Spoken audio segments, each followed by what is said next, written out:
from the offense's inability to deliver a kill shot or the defense's inability to get off the field, coupled with some costly penalties that cost LSU precious field position. All of that led to a table-pounding post-game by Brian Kelly, and that has sort of been the theme of the week. Frustration for LSU that unfortunately for the Tigers really can't be alleviated tonight. The best LSU can do today isn't as expected, and due to injuries and one targeting suspension, we're likely to see new players at running back, wide receiver, and in the defensive secondary. But an as expected is pretty much a prerequisite today. You really want to see people get nervous, win this game 38-21. You'll see true terror. But LSU, a decisive favorite over their in-state opponents tonight, and look to win this game easily, but with a lot of room for correction of things that happened in game number one. Nicholls lost their opening game at Louisiana Tech 25-17. They come in led by head coach Tim Rebow in his 10th season, and by anybody's measure, Tim Rebow is an outstanding coach. He has spent his entire career in the state of Louisiana after being a college baseball player at Southeastern.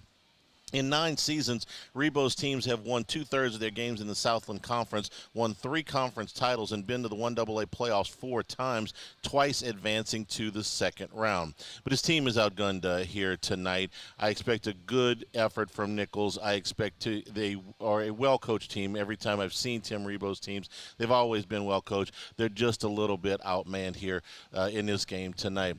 So, Musso, the overcast skies kind of, I think, or represent, they kind of represent the LSU fan base this week. A lot of people kind of dragging. First of all, the trip to Vegas that helps. We'll take it out of you. And the loss was kind of a gut punch, and especially because it is the 5th in a row.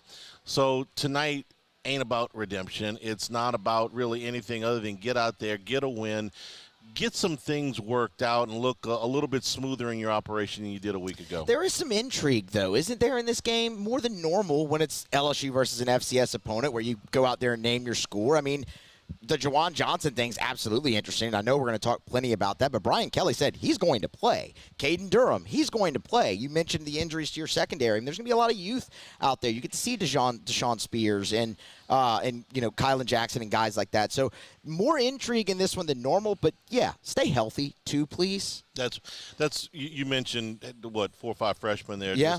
That's always the intrigue with these games, and I'll give you that. It is a little bit more because of the injuries and the one suspension that they're likely to see more playing time than they would have on this night. Our entire staff with you today as we'll get you ready for the game, and it's been a interesting start to the week 2 in the college football season. We'll get you up to date on all of those things as well. We're at Rouse's, corner of Lee and Burbank. You know, if you're going to come by and you're going tailgating today, all of your supplies, all of your meats, all of your beer, all of your hard liquor, all of your ice, you need just party favors, you can get them here at Rouse's. You're looking for, when you walk in the store, you're looking for groceries, go to your right. If you're looking for tailgating stuff, go to your left. It's a very easy formula to follow here. From Rouse's, this is Eagle 98.1 Game Day.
98.1. Eagle 98.1 Game Day. Autorlocks, presented by William Crane Allstate Insurance Agency. For auto, home, life insurance in the Baton Rouge and surrounding areas, William Crane Allstate Insurance Agency. Now, here's Jimmy Ott. We return here at Rouse's, Eagle 98.1 Game Day. Don't forget about Rouse's for all of your catering needs as you're heading out tailgating here this football season. Jimmy, this is why we love college football. In the early window, the most hyped game was Texas and Michigan, the defending national champions against the top 5 team. It has been a complete blowout. And right adjacent to that, Penn State, a top 10 team who was roughly a 5-touchdown favorite over Bowling Green, is in the fight of their life. They held a field goal lead. Bowling Green's got the ball with 10 minutes to go. So this is why we watch, eh? There's no doubt. And, man, the Bowling Green thing really surprised me. And listen, the Texas beating Michigan is not a surprise, but how dominant they are. And it's not. We knew the Michigan offense was going to be behind. They struggled last week against Fresno State. Not going to overreact to ugly offensive football in week 1, but man, I thought Michigan was still pretty good on defense, and Texas is moving the ball at will. So a little spike for Quinn Ewers as far as the Heisman is concerned. I'll be shocked if we wake up tomorrow morning and he's not the betting favorite. You're going to have to educate me because I haven't been able to watch Bowling Green and Penn State. But what you have seen of that, tell me how Bowling Green has been able to stay in this game. The score. I mean, it tells you they're going up and down the field, Charlotte. I mean, Penn State is just – it's no flukes. I mean, these are sustained drives, big plays, chunk plays. You don't know who's who. You'd say this is probably a pick-em game. I mean, Bowling Green has been that good on offense. They've been really impressive. And so, Penn State would have actually made the last 10 years, Franklin's been there, whatever, more times than not, make a 12-team playoff. They beat the teams they're supposed to. They lose to the teams that they're not supposed to win. But this is out of left field. And Lair looks great again. I mean, I thought that he was improved from last year, against West Virginia, what I saw. And he's having another good day. So that's not the problem. Is the defense. This is a bit alarming for a team that I think is going to be in, the field of 12 in that playoff. Arkansas and Oklahoma State, our experts were split on this game. Arkansas has controlled the action, save for a pick six. Tylen Green has had a really good day for Arkansas, and they hold an 8-point lead early in the fourth quarter, and they are driving again here. I think it's funny watching the TV copy of this. They show Bobby Petrino like he's the head coach and Sam Pittman like he's a coordinator, even instead of the other way around. But Arkansas putting up a very, very good showing here this afternoon. But it should probably be tied now. They just converted a big 3rd and 10 near midfield. They're at the Oklahoma State 32, so probably getting points again with 13:45 to go in the game. But just like last night's NFL game, man, when the Eagles held the Packers to 2 field goals early, as like, man, there goes their cushion. And that's what's happened to Oklahoma State the last 2 times. Inside the red zone, and 1 touchdown was called back because of a penalty. And then an offensive interference stalled another drive. So settling for 2 field goals could be 21-21, but nope, 21-13. And now Arkansas is in great shape to make this a 2-possession game. Terrific game down at Yulman Stadium. Darian Mensah, the starting quarterback for Tulane, is having a fantastic day, but Kansas State has just struck for a 45-yard touchdown on a 4th and 1 to tie the game. About 2.5 minutes to go in the third quarter. They're tied at 20. We thought Tulane had a real good shot in this game. They played really well. Kansas State, Chris Kleiman, excellent coach. This one should come down to the wire down in New Orleans. To me, Tulane's every bit as good as Kansas State this year. I mean, we know that, Willie Fritz left, but Summerall's a highly thought-of coach. That's a good hire by him, and he took his best 5 defensive players from a pretty good defensive team. They are better than what they were last year. And we saw Kai Horton in the Ole Miss game, and he looked fine, so he's going to win with. This kid beat him out, and now we see why. Tulane's tied right now, but they should be leading because they left a few points on the board as well. But no, Tulane's – hey, you know what? Finally, the very frugal, boosters, fan base of Tulane finally got off of some of that money and gave him some NIL. Summerall negotiated that his NIL budget before he accepted the job. So of all people, Tulane's got a little momentum program-wise. It's a hell of a game, and I think they're going to win it, Charlie. Mensa, they made a lot of talk on the broadcast about how lightly recruited he was, had to come in and really win that job. He was not expected to be the starting quarterback. Yeah. He has looked fantastic there. I want to point this. Go ahead. I'm sorry. No, he's a runner. He's a capable runner he's developed already. He's very comfortable passing the ball. But it's all, I know the 5-star did, the kid, Kansas State, Avery Johnson. I know he hit that pass. It was wide open, but he's a runner trying to play quarterback as well. Tulane's got the better quarterback in this game. He's way better throwing the ball than Avery Johnson. He had 6 completions of better than 15 yards in the first half alone. So I agree with you there. I want to point this. Real quick, Charlie, I've been watching big drop for Tulane as we speak. Probably lose a 25-yard play. And Arkansas, with that scoring threat, is just wide right. So it remains a one-possession game in Stillwater.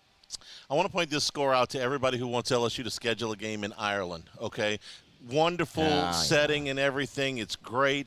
It wears on – they serve beer plenty of places. It will wear on your football team. Georgia Tech looks like a very tired football team up at Syracuse. It's a 17-point game for the Orange. They have put up 500 yards of total offense through 3.5 quarters. And, Jimmy, I know we agree on this too. Ohio State gave up too early on Kyle McCord. He looks fantastic today. And Syracuse, he looks like a pro. Looks like a pro quarterback. He's thrown for 370 yards and 4 touchdowns so far. And Syracuse is going to win that game. Georgia Tech, all the way to Ireland, all the way back to Atlanta. Sloppy win last week against Georgia State. And then you got to go up to Syracuse. This was a tough spot for the Jackets. Poor move by Ohio State, but, their rationale was kind of knocked a little silly because, they lost to Michigan again. But, you have an experience. You have an experience at the quarterback. He's a first-year starter. And he was mediocre. He was okay. But now you reap the benefits of putting him, with the second-year starter. How many quarterbacks do we think? Allaire is a lot better at Penn State. Daniels and Burrow at LSU the second year. We know about that. But, year 2 Kyle McCord, I thought was a better option than year 1 in Will Howard. Well, there ain't no doubt in my mind now. This kid is legit. He looks great. And, let's just put it this way. EJ's fraternity is a lot happier with me today than last week. So Syracuse was my best bet.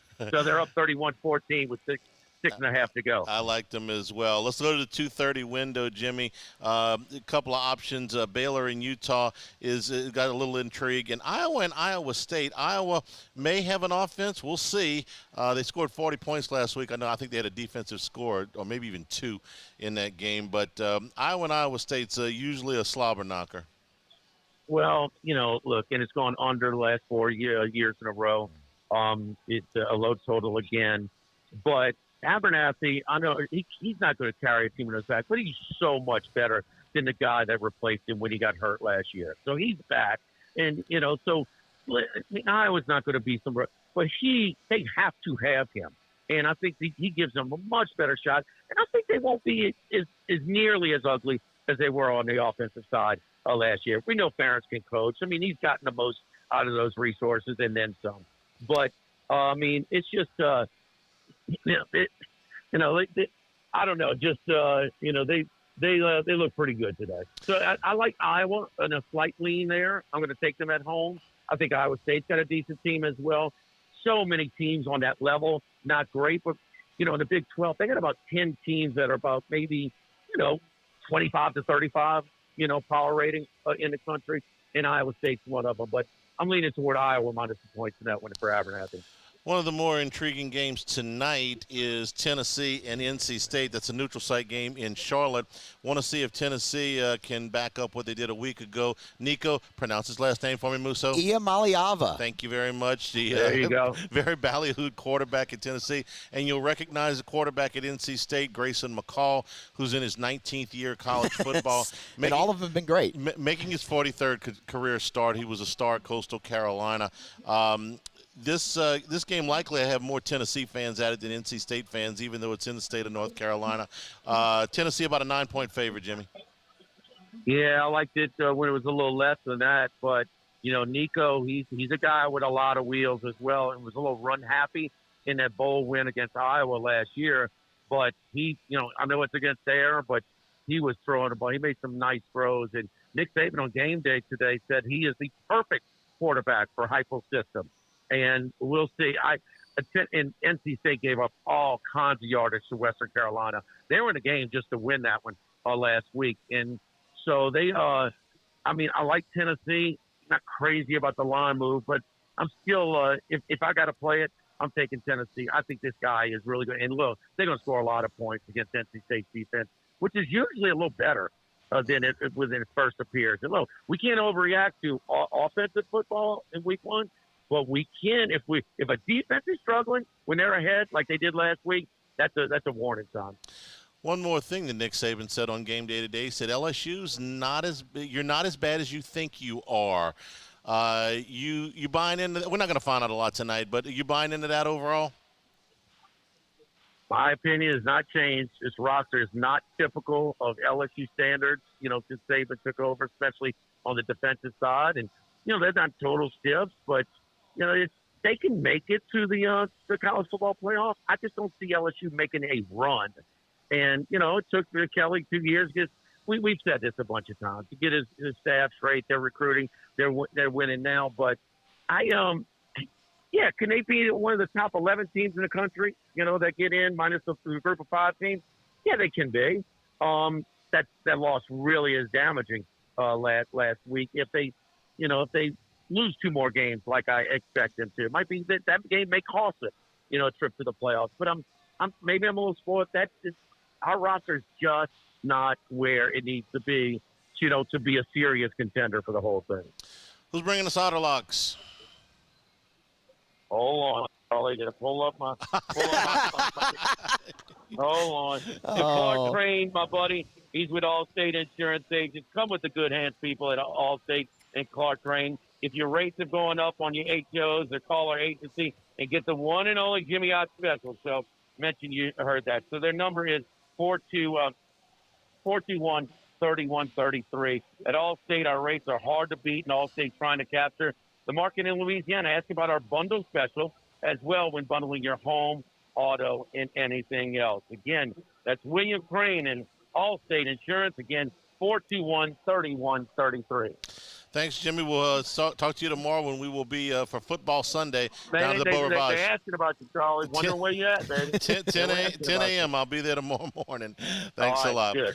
All right, we'll take a break. Come back. We'll do Skull Session with Gordy Rush. That's next. Here from Rouse's Eagle 98.1 Game Day.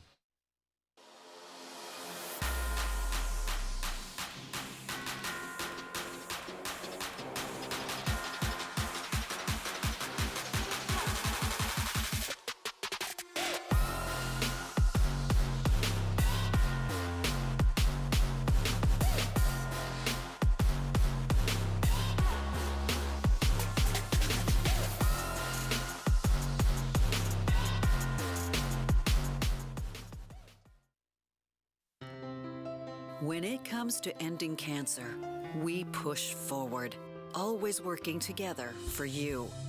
That's why our cancer experts at Ochsner have clinically integrated with MD Anderson Cancer Center.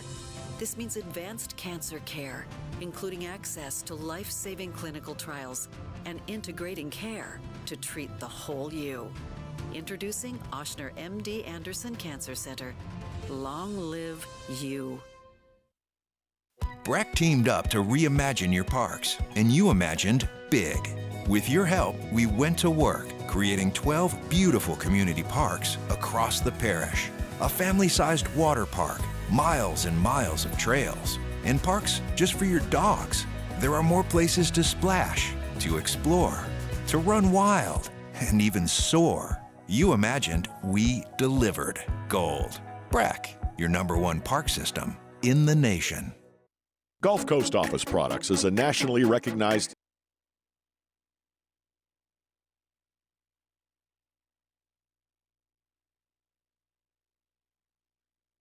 The Windsor Senior Living Community in Mandeville, Louisiana is a beautiful, vibrant apartment.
Eagle 98.1 Game Day. Skull Session.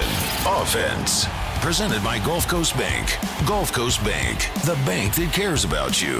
Now from the LSU Sports Radio Network, here's Gordy Rush.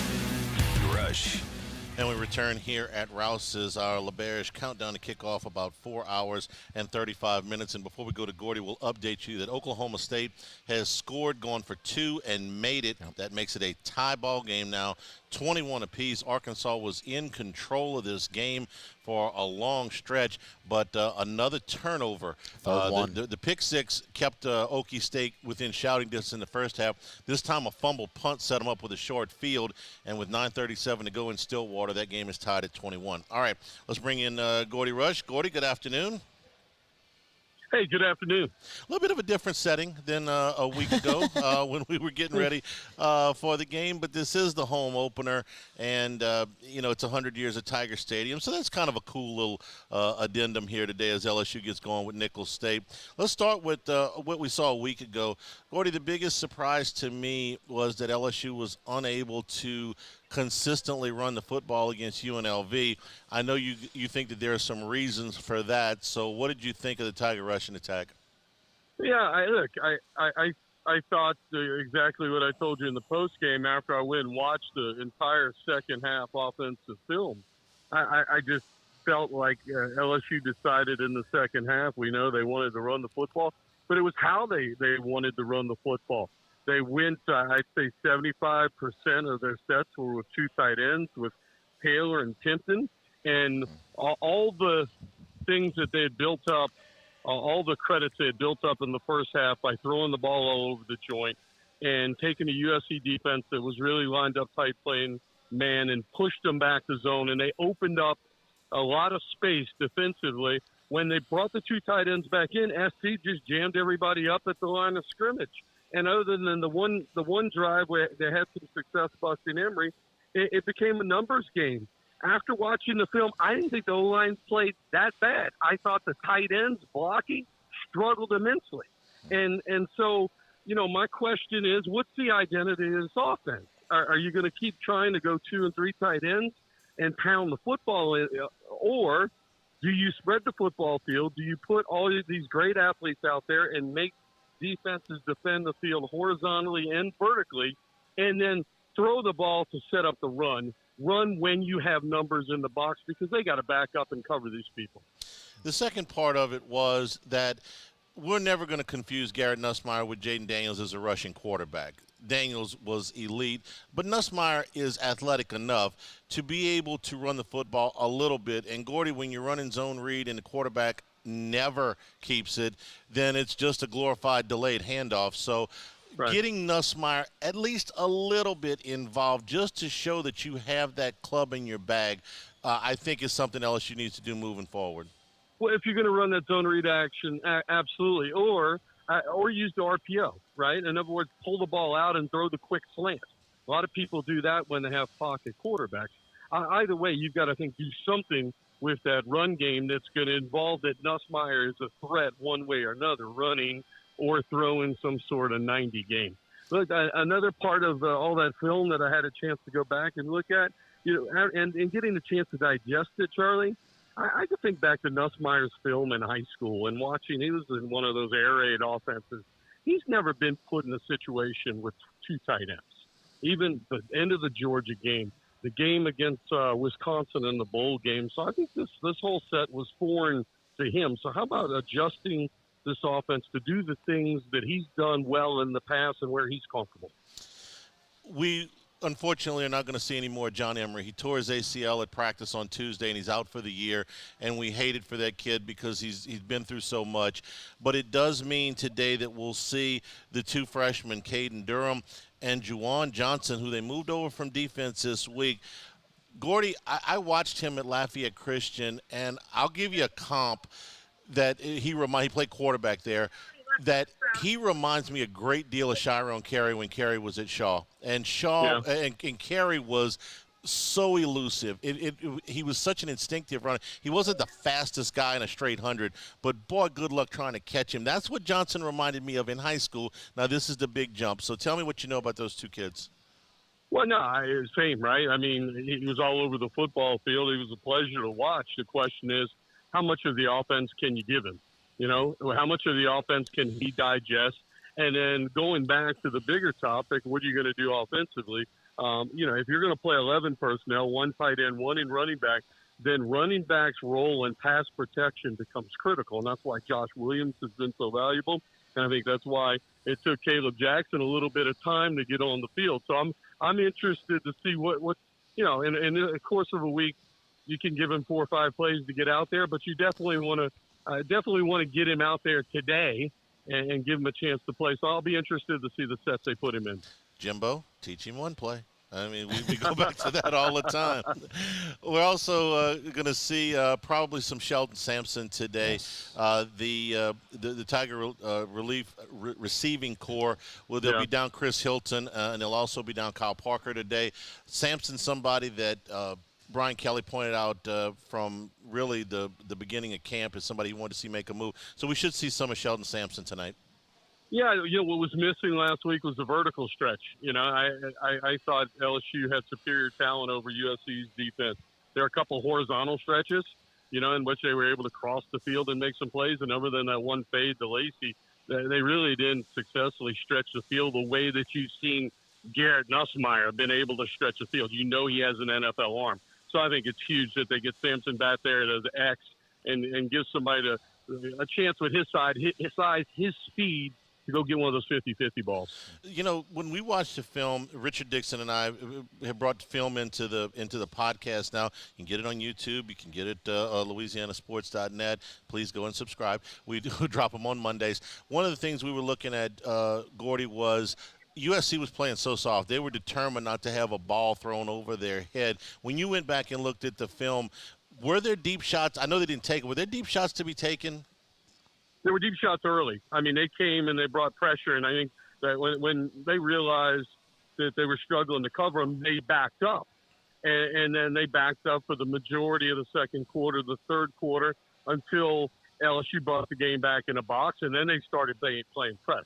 Look, Nussmeier's got too good an arm. You got too good a weapon not take 5 or 6 of those shots a game. They were there for the taking. I think the deal is that you couldn't check with me out there. You didn't necessarily want to go to it with Thomas or Anderson out there, and he wasn't on the field last week. But you want that to be an option. If you want to check to it, you got it available. We're here at Rouse's. All of your tailgating supplies, catering available for all the LSU football games and all of your private parties here at Rouse's, corner of Lee and Burbank. Arkansas with a drive. They're inside the Oklahoma State 26-45 to go in a tie ball game in Stillwater at 21. This is Eagle 98.1 Game Day. Brandon Hawley here. Wood windows with a lifetime guarantee? ReliefWindows.com. Eagle 98.1, WTGL and HD1 Baton Rouge. The Windsor Senior Living Community in Mandeville, Louisiana is a beautiful, vibrant apartment community geared toward seniors. They are nestled right in the heart of Mandeville, where seniors live a more carefree lifestyle in spacious apartments with the peace of mind that comes from having a little extra help. Call the Windsor at 985-624-8040 to schedule a lunch and tour. Come see how the Windsor can be your passport to peace of mind. When it comes to ending cancer, we push forward, always working together for you. That's why our cancer experts at Ochsner have clinically integrated with MD Anderson Cancer Center. This means advanced cancer care, including access to life-saving clinical trials and integrating care to treat the whole you. Introducing Ochsner MD Anderson Cancer Center. Long live you. Breck teamed up to reimagine your parks, and you imagined big. With your help, we went to work creating 12 beautiful community parks across the parish. A family-sized water park, miles and miles of trails, and parks just for your dogs. There are more places to splash, to explore, to run wild, and even soar. You imagined, we delivered gold. Breck, your #1 park system in the nation. Electricity is all around us, and our families depend on it. Every day is sparked by the power of a cold drink or a warm meal, a movie night, and a comforting light at the end of a dark hallway. From sunrise to sunset, playtime to bedtime, our team is ready to take care of your electrical needs, even in the case of an after-hours emergency. The light in your life shines brighter with Mr. Electric. Hey, it's Matt Moscona. For years, you've heard me tell you about Insurance Network of Louisiana, helping you find better coverage for less money. But it's not just for your home and auto. They also offer commercial property. So, retail stores, professional offices like doctors, dentists, attorneys, clothing boutiques. Insurance Network of Louisiana can find you better coverage for less money. They service the entire state of Louisiana, and they're local. So call today at 293-0450 or lainsurance.net. Jerry and Benny Payne began Central Plumbing Company out of their driveway in Tanglewood subdivision. 50 years later and 4 generations down the road, we continue to serve Baton Rouge and the surrounding areas for all of their plumbing needs. Residential, commercial, industrial, or hospitality, Central Plumbing is here 24/7, 365. We want to thank our customers, family, and friends for 50 years of success. 98.1. Eagle 98.1 Game Day. Skull Session. Defense. Presented by Edward Jones. Edward Jones, making sense of investing. Now from the LSU Sports Radio Network, here's Gordy Rush. We return here at Rouse's. Give you an update on another game that we're watching down at Yeoman Stadium. Kansas State has just tied Tulane at 27. Wave's going to get the ball back with 11 minutes to go in the game. It's been a really entertaining contest. We'll keep you up to date on that one. Gordy, defensively last week, I'm sitting there at Allegiant Stadium, and with 10 minutes to go, 9 minutes to go, I'm thinking this has been a really good effort. They've given up 13 points, right about 300 yards. This is a much improved group. And then in the last 8 minutes of the game, they look more like the group from a year ago. What did you see in LSU's defensive, either schematics or in personnel, in week one? Yeah, look, I thought maybe a little bit of gas up front seven, and that last series they got a little predictable when I call prevent, but they played some zone and they got picked apart. And then Lincoln Riley, I thought did a nice job scheming some things. He realized pressure was coming and finally took some stabs that pressure was going to come from the middle of the football field and hit some big plays in the middle of the football field because the linebackers or safeties or somebody else was departing. And then also I think they were able to pick out the weaknesses on the football team, and that was the corner opposite Stamps. And then, Gilbert struggled in that football game in the middle of the field, and they did a nice job working on the hash people. A lot to like, though, Charlie. You like the effort. I think you'll see some new faces out there this week is what I'm expecting, but they're on the right path. Harold Perkins, you get some mixed opinions this week. Brian Kelly said he liked what he saw. The stat sheet looks okay. You didn't see any glaring weaknesses from him, but you also didn't see a lot of big plays. What did you think of Perkins? Yeah, I thought he played fine. The problem some of the times, and what I'm going to do if I'm offensive coordinator, if I know he's going to play that will linebacker, I'm going to turn him into a defensive back. So you saw a lot of multiple back sets that time, multiple receiver sets to his side, which forced him wider in coverage. And we've seen that. We saw that the first year, later in his freshman year. We saw it in the sophomore year when they moved him a lot. And so there were times he was just in space, and just in space, and the ball doesn't come to him, and he's not going downhill, then to the LSU fans, it looks like he's ineffective. Gordy, did you notice anything different with Savion Jones than years past? He was all over the place Sunday night. I thought Savion Jones was fantastic. I thought the whole front four was much improved. I didn't know what to expect. I thought Jones, whether he was outside or they put him inside on some of those third down sets, Suggs was able to bat a ball. You knew Bo was going to coach him up, but I think they've got some bodies in there in the defensive tackle position that's serviceable, right? And the defensive end, we knew they had some talent. And going back to Charles's first question about Perkins, I mean, that's some of it. On first and second down, Perkins is playing that will linebacker position, and you've got some guys that are getting a little bit of penetration. Jones, when we watched him in high school, was an elite recruit because of that first step. He could hit that edge. I thought he played too heavy last year. In fact, I was wondering if they were trying to make it to where he would eventually slide down and play on the interior. He looks lighter now. I thought the first step was back than what we saw, closer to when he was a younger player than what we saw last year. So I agree with you there. Gordy, the guy I'd like to see more of is Deshaun Womack. You compared him in postgame last week to a young B.J. Ojolari. Yeah, that's my sleeper. I think if anybody's got the explosive first step and can really make it happen, to me, it's Womack. And I think Swinson is a fine player. I think Womack is a little bit better athlete, a little bit more size. He's raw and needs to continue to get reps. What are you expecting in the secondary? They'll be without Jordan Gilbert in the first half because of the late targeting penalty. There's two young safeties in Deshaun Spears and Kylan Jackson that a lot of people are high on. What do you think we'll see? Yeah, I think you're going to see them both. I think that's the future. They have an upside. They need to play. They need to play together, truthfully. I mean, you got one that's a redshirt, one that's a true freshman. I'm bullish on both of them. I hope to see a lot of them. They're long, they're rangy. They're both about 6'3". You're going to notice the size right off the bat with them. Gordy, a word about Nicholls before we go. I know you, like I am, a big fan of Tim Rebow. He's done a terrific job down there. He's won 3 conference championships. He's been in the playoffs 4 times. He's won about 2/3 of his conference games, which is all you can ask. He has done a great job down there. His staff, his team is outgunned tonight, but what he's done down there is impressive. No, he's done an incredible job running, rushing the football. They've been a zone to pound it type of team. He's got Colin Guggenheim that was a 2-time, I think, Catholic League Player of the Year as a quarterback down at John Curtis is just a load. I mean, signed at Iowa State, if I recall, 6'2", 210. And they're physical, and he's kept the Louisiana kids there.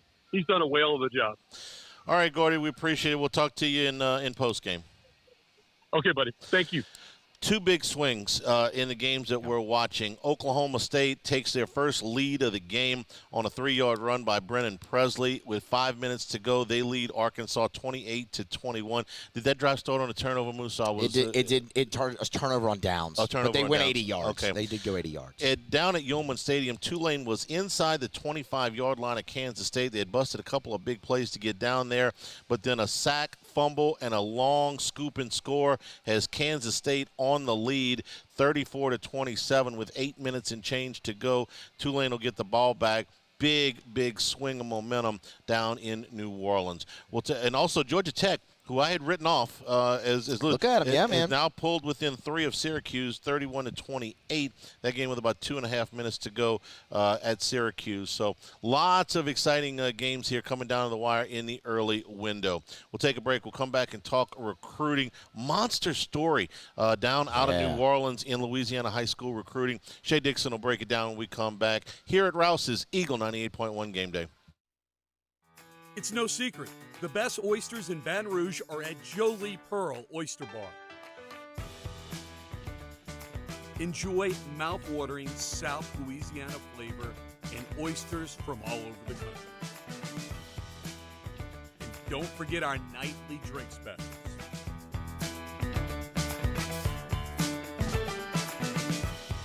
Jolie Pearl Oyster Bar, located in downtown Baton Rouge. Gulf Coast Office Products is a nationally recognized Savin office equipment dealer based right here in Louisiana. Over 100 employees strong, Gulf Coast has the boots on the ground to support all vertical markets from education, engineering, legal, and finance. With the latest in office technology from desktop to production segment units, Gulf Coast and Savin have the perfect fit for you. Call 225-756-2644. That's 756-2644 for Gulf Coast Office Products.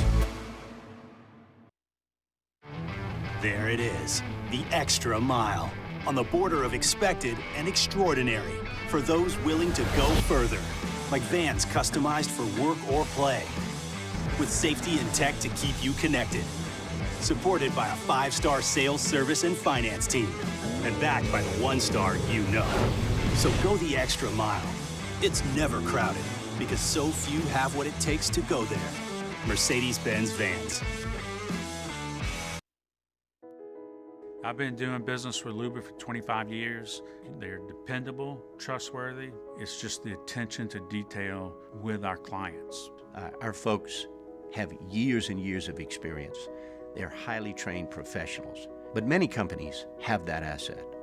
What I'd like to think makes Luba a bit different is that we use those talents in a way that truly is dedicated to serving the needs of the folks who depend on us. Dylan Cruz here to tell you about Six Rings Baseball and Softball Camp. If you live on the North Shore and play ball, go to Six Rings Camps with former LSU assistant coach Dan Canaveri. His knowledge is second to none, and your child will improve and have fun doing it. Camps were held at Coquille Park and Six Rings Academy in Covington with 4 sessions over the summer. Full day and morning only sessions are available from ages 7 to 13. Go to sixringsbaseball.com or call 985-206-9096. Learn the game to love the game. When it comes to ending cancer, we push forward, always working together for you. That's why our cancer experts at Ochsner have clinically integrated with MD Anderson Cancer Center. This means advanced cancer care, including access to life-saving clinical trials and integrating care to treat the whole you. Introducing Ochsner MD Anderson 98.1. Eagle 98.1 Game Day. Recruiting with Shay Dixon of On3 Sports. Presented by Ralph's Market. Ralph's Market, where quality and customer service are a family tradition. All right, quick update before we bring in Shay. Arkansas very quickly, took them a minute and a half, answers the Oklahoma State touchdown, tied at 28 in Stillwater, 4:01 to go. Meanwhile, down at Yeoman, Tulane on the ensuing kickoff, Kansas State leads us 34-27. May have fumbled. They're looking at this. Musa, what do you think? I think it's a fumble. It looked like he was on top. His body was on top of other bodies, and right before his elbow went down, Kansas State punched that ball out. It'll be a backbreaker for the Wave if it's true, because Kansas State will have the ball inside the 25-yard line. We'll keep you up to date on that. Now let's bring in Shay Dixon from On3. Shay, good afternoon. How are you? I'm doing well. How are you, Charlie? You may have heard this story out of New Orleans about Jakeem Stewart. I'm not burying the lead here. I know LSU got a commitment last night, and we'll talk about that in a second. But Jakeem Stewart, the defensive lineman from formerly St. Aug, number 1 player in the country next year, maybe this year, left school, and he's transferring IMG. I don't think that's any big secret, but you can fill us in there. He was at the game last week. Shay, this is a massive recruit that at least 15 minutes ago was back. It was in LSU's backyard, and now no longer is. So, fill in the blanks here on what's going on with Jakeem Stewart. Yeah, I mean, we had heard about Jakeem looking into reclassifying to start with, I should say. And he had kind of talked about it across the summer and said, hey, look, I'm looking to reclassify. I think I want to jump in from 2026 into 2025. But it was going to be hard-pressed to do at St. Aug. It just wasn't a situation where I thought that was going to play out based off everyone I had talked to. So I said, look, I don't think this is going to happen. And I thought I was out of the woods there, but they play tonight. St. Aug plays tonight, and he will not be on the field. And on Thursday, he withdrew from St. Aug, and I think a large part of this is to find the landing spot where you can reclassify. And we will see. Look, there's widespread speculation, unless I've missed something in the last 15 minutes as to where he's going to go. And IMG is a pretty good guess. I don't know for sure. Look, I looked at IMG's schedule and ad drop dates and all that, and their final date to add courses for this semester is coming up on Wednesday, but I don't know when that would actually mean you could enroll by, or if you already had to be enrolled. Look, again, unless I've missed something here in the past few minutes, I think that it's kind of verdict still out. Look, trust me. I think LSU has worked on this one hard, wants him very much to stay in Louisiana, even if it's at a public school. Okay, so and you don't miss nothing, Shay. So I'm leaning on you here.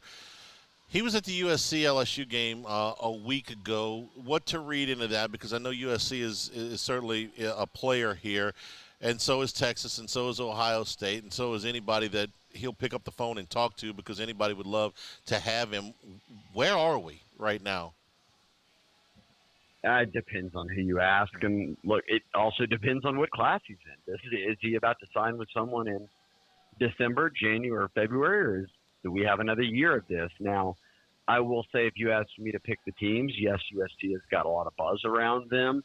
He was at the game. I don't think that USC has, to me, anymore, or any team, any more significant of a shot than the others do. I think that you'd flip it and say this isn't a runaway for LSU, that they're really in a battle because he's taken so many visits. He's looked at a lot of schools. But if this is an NIL thing where it comes down to that, and certainly LSU has proven to be capable in that department, I would put Oregon, Ohio State, those two teams ahead of a USC right now. So we're playing a guessing game. Again, I don't think we know anything until we find out where he's going to school, and then if he's early or if he's trying to reclassify to get into this current class. Because what happens if he ends up at Carr? Does that change anyone's outlook on where LSU stands? No. I think for LSU, the big goal is if he stays in state, no matter where it is, they've got connections to that high school, and then he can visit, on a short drive, as opposed to if he ended up at an IMG or a place like that, then he's no longer in state. Can't keep an eye on him kind of at all times, which is what they can do with a lot of New Orleans kids in terms of what everybody's saying kind of around the program. But I think we're just in a holding pattern. We are waiting to see what he's going to do, because if he makes this jump and is not eligible, doesn't play this year, there's a lot of scenarios, Charlie. He could go to a school, end up not being eligible, but stay in class, reclassify, go to college next year, but will have only played up to his sophomore year of high school. So many different variables. Obviously, he's being pulled, I think, in a couple of directions here. Again, I think long before we're going to say, is LSU out of the race here? We need to know, not at all, ever, but we need to know where he's going to go to school and if he reclassifies, and neither of those we know an answer to yet. Tell you what, if he goes to Carr, it's going to make Carr damn hard to beat. They got enough talent even there. More hard. Yeah. Even harder to beat, yeah. Shay, educate me on the transfer eligibility issues that he will face if he stays in state? I think the only big thing is if he goes to a public school, you've got to be in the district, right? You can't just pick a public school or wherever it is. I mean, he was at Aug. They grab kids from all over, but a school, any public school, let's just say New Orleans metro area, you have to be living in the district. So that's a big thing right now in terms of a landing spot. So if he's in the district, I think that he'd be eligible. I don't know how much of a fight Carr puts up with the LHSAA if he ends up trying to bop into a school that's in their district or whatever it might be, and they have to play. And I don't know how messy or not messy that might get. I thought it was kind of done. I thought this was all right. No one's reclassifying out of AUG. I don't know how often they've had that happen. And if they did, Fournette would have done it, or Tyron would have done. There's been many kids come through AUG that teams have wanted to reclassify into get them onto campus more quickly. So I didn't think it would happen there. I thought I was out of the woods. Not. He just withdraws the day 2 days before their first game of the year. Before there was Leonard Fournette, there was Leroy Horde. Go back and look up the recruitment of Leroy Horde back in the 80s, and I'll show you true angst amongst colleges trying to get his services. All right, LSU did get a commitment from another defensive tackle from Georgia last night. Tell us about Walter Mathis. Yeah, Buddy Mathis, Walter Buddy Mathis. We'll know him as Buddy Mathis once he gets to campus. But he's a guy that Bo Davis was recruiting at Texas, and this has been a common theme.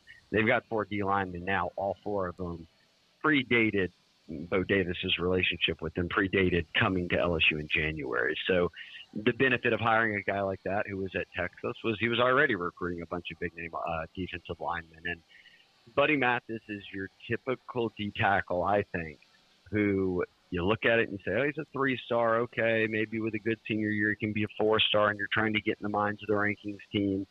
But at the same time, D tackle's a very premium position because there's not a lot of them out there. There's only a handful each cycle that end up being a 5-star, or maybe 5, 6, 7 that even end up being top 100 players. So everyone's going after the top 30, 40 guys out there if they feel good about him. I wouldn't care one thing about Buddy Mathis's ranking right now. I would say, one, what do I care about? That Blake Baker and Bo Davis, your D-line coach in D.C., badly wanted him. They went to Georgia and got him. 2, pull up his offer list. It's got more than 30 teams, and it's Georgia, Bama, Clemson, LSU, Miami, Oregon, Texas. I can go up and down the top 25. So that's good enough for me. If LSU wants him, and so did all of those other teams at some point, I think it's a pretty good ad. And I will say that Chad Simmons, who runs everything, really him and Steve Wiltfong, what a pair at On 3 we've got on the national side. But Chad's in Georgia and knows everything about Georgia. And he's texted me the past 2 weeks after games. I didn't hear last night how he did, but the past 2 weeks, and said, hey, look, Buddy looks looking a lot better as a senior. Like, there was this prospect that people saw that, oh, look, he can develop. And I think he's already fast-tracking that a bit as he begins this season. So you'll take it. Hey, music to the ears of LSU fans. Not only did you kind of get out cheap, and I don't mean that in a bad way, you didn't overspend for the Barrows and the Dominic Williams in the spring portal. You went and got Gio Paez, and you went and got Suggs out of Grand Valley State. I thought both those guys looked good last week for what they needed them to do, and they didn't break the bank to do it. So lesson learned there, even though they try to get D tackles early. There's just not a ton of them, but don't get yourself into the spring portal window needing it. And what you need to do there is instead say, let's load up on high school guys. We can develop. And before senior year start, Charlie, 4 DTs are committed. And here we only used to talk about salary cap where Alabama was concerned. So this is new stuff for us. Shay, who's on campus today, season opener for LSU? I think a big one that people are excited to see back on campus is Lamar Brown. Now, he goes to school on campus. He goes to U-High, but he has certainly made a ton of visits kind of all around to different teams here recently. So that's one nice to get back onto campus. And over the summer, he saw a lot of schools. But he's a 2026 guy. But, again, one of the top 10 players in the country right now on 3, just like Jakeem Stewart is, just like Blaine Bradford at Catholic High is. You've got 3 of the top 10 are in Louisiana right now. So that's a pretty big deal. You want them on campus as much as possible. And then from there, they'll have, I think they had 9, 10 guys who are already committed will be here. And then, look, Destran, Jabari Mack, you kind of look around the state, Bryson Martinez out of East Ascension's a top 15, top 10 offensive tackle on the On3 industry rankings. We've got him even higher. He'll be at the game today. And then Elijah Haven, he's going into his sophomore year. Had a hell of a night for Dunham last night at quarterback. He'll be there. Karen Smith, kid over at Holy Cross, who is by far, I think, at this point, the best running back for next year in Louisiana. We'll keep an eye on when or if Frank Wilson makes that offer, and a handful of others. I think they had about 9 or 10 guys that already have offers that will be there, and that's that Jabari Mack, Rashad Sterling at Lutcher, who's a senior. They're keeping an eye on. But in total, about 60 kids, Charlie. I think they're listed just gone over 60, but it's one of those things, too, where you're playing in Nicholls. You got a lot of kids coming in for the other big games, and maybe more than anything, high school season just started last night for Louisiana, and some games got rained out and are being played today. So this was never expected to be a huge visitor game, and it's nice just to have a handful of local guys there and say, hey, let's just focus on football, and we'll get these guys here, let them watch it, and get a dub and move on, because guess what? SEC play begins next week. Yeah. So I think the whole recruiting will take a back seat, at least in terms of big guys on campus, until some of these bigger games start rolling in. And we get back in our routine. We can sleep in our own beds tonight, and not have to pay exorbitant amounts of money to Uber and park. Yes. Shay, what's coming up after the game with you guys at On 3? We'll catch up with all these guys who are there, and a lot of guys who aren't. They'll keep an eye on games and see what they thought of it. But it is a big week. I mean, look, we're tracking Jakeem Stewart, what's happening. DJ Pickett, their 5-star commit, is at Miami this weekend, but again, his cousin plays at Miami. His other cousin's eventually going to commit there. These are all things DJ knew long before he committed to LSU. And there was a lot of buzz last night that, he's going to Miami. He's going to Miami. And DJ went out and had 2 picks last night for his team, and woke up today and tweeted out, blessed, and then tiger emojis. And look, he could have committed to Miami when he committed in the summer. He didn't. He committed to LSU. So I know a lot of people are worried, what if Miami has this great season, all that? We'll see. But right now, they've got him locked in, and it gives you a 5-star quarterback, a 5-star corner, and a 5-star running back who, to this point, have all said they are very solid and locked in on LSU. Shay, we always appreciate it. We'll talk to you early next week before LSU plays South Carolina. Yeah, and real quick, if anyone forgot, they're still a top 3 recruiting class right now. So worry not after that first loss. Everything is fine. I see what you did there. All right, we'll take a break. We're here at Rouse's. Coming down to the wire in these 2 games, Arkansas and Oklahoma State tied at 28, a minute 37 to go. Cowboys with the football facing 3rd and 11. Tulane down 7 with 2 minutes to go. They are in Kansas State territory at the 33-yard line. This is Eagle 98.1 Game Day. When it comes to choosing energy for your family and your home, make the smart choice with natural gas. You can count on efficient and affordable natural gas to keep you comfortable and reduce your environmental impact to help protect our planet. Together, we're fueling our energy future. Atmos Energy.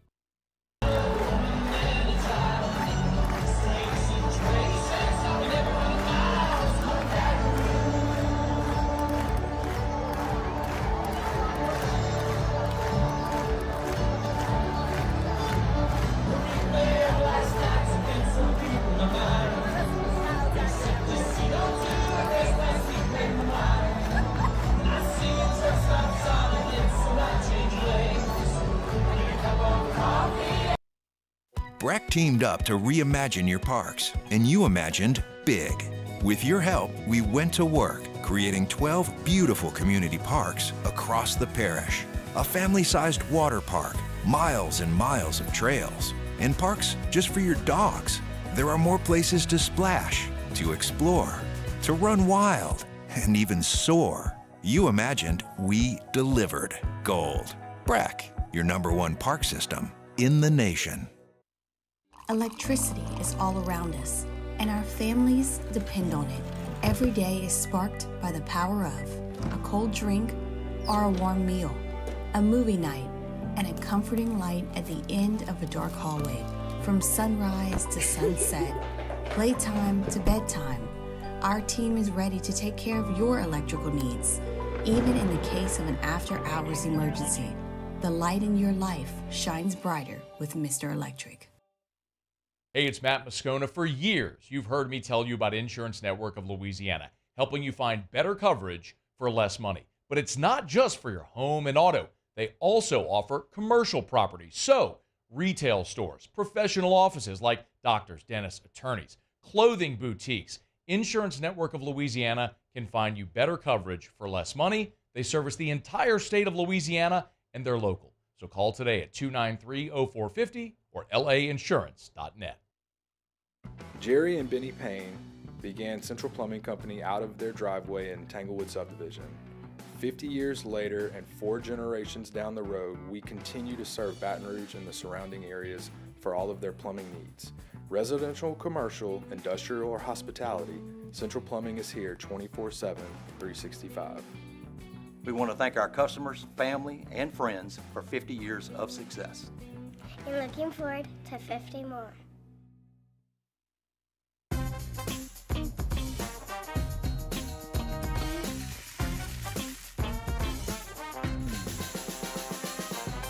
The best kept secret in 98.1.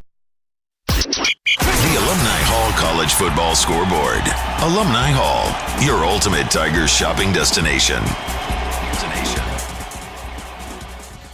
Okay, games in progress. Arkansas and Oklahoma State, 28 apiece. Minute 18 to go.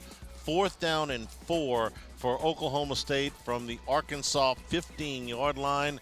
And Mike Gundy is going to go for it. Wow. That's aggressive. Wow. That is a choice. Wow. They are not going to kick the field goal. Oh, he jumped off sides. Yeah, you got motion, so that's going to back up. That ought to make this decision easy. I'm shocked. The tackle moved first, or no? I think it's a false start on Oklahoma State. I can't believe he's going for this. No, that's a choice. I mean, there's a minute to go. I mean, if there were 3 minutes to go, I would understand. And Arkansas's out of timeouts. Arkansas is out of timeouts. It's a good point. I'm flabbergasted that he's going for it. Now they're talking about whether this is an offsides or a false start. So we'll keep you up to date what's going on there. Tulane just out of the 2-minute. Do I have to call it a 2-minute timeout? No, you don't. Okay. You do not. Out of the 2-minute warning, Thank you. The Wave gets a pass interference penalty, so they're going to have first down inside the 22, I believe, 23-yard line. False start. Like it is a false start over at Oklahoma State. Kansas State leads Tulane 34-27, but the Wave going to get this pass interference. They'll be right down around the 20-yard line. We'll keep you up to date there. Another barn burner. Pittsburgh leads Cincinnati 28-27. Cincinnati has the ball, but there's only 1 second to go, and they are on their side of the field. Fourth quarter score, Texas A&M leads McNeese 52-7. Wave will set up at the 21-yard line here, 21-yard line. So it's 4th and 9 for Arkansas. I'm sorry, for Oklahoma State. He wouldn't dare go for it again. That was a tough call, too, that they just had go against them. I mean, the end moved first, and he got back, and the guy reacted. I get it. But you think they were just trying to get him to jump? I mean, I do. They had all 3 timeouts. There's no way he would have done that. So now they're going to kick the field goal. And he was fired up, though, man. Gosh, Gundy's. He was in the official's face before the false start. Yeah, I'm going to just say that they would have gone up there with a hard count.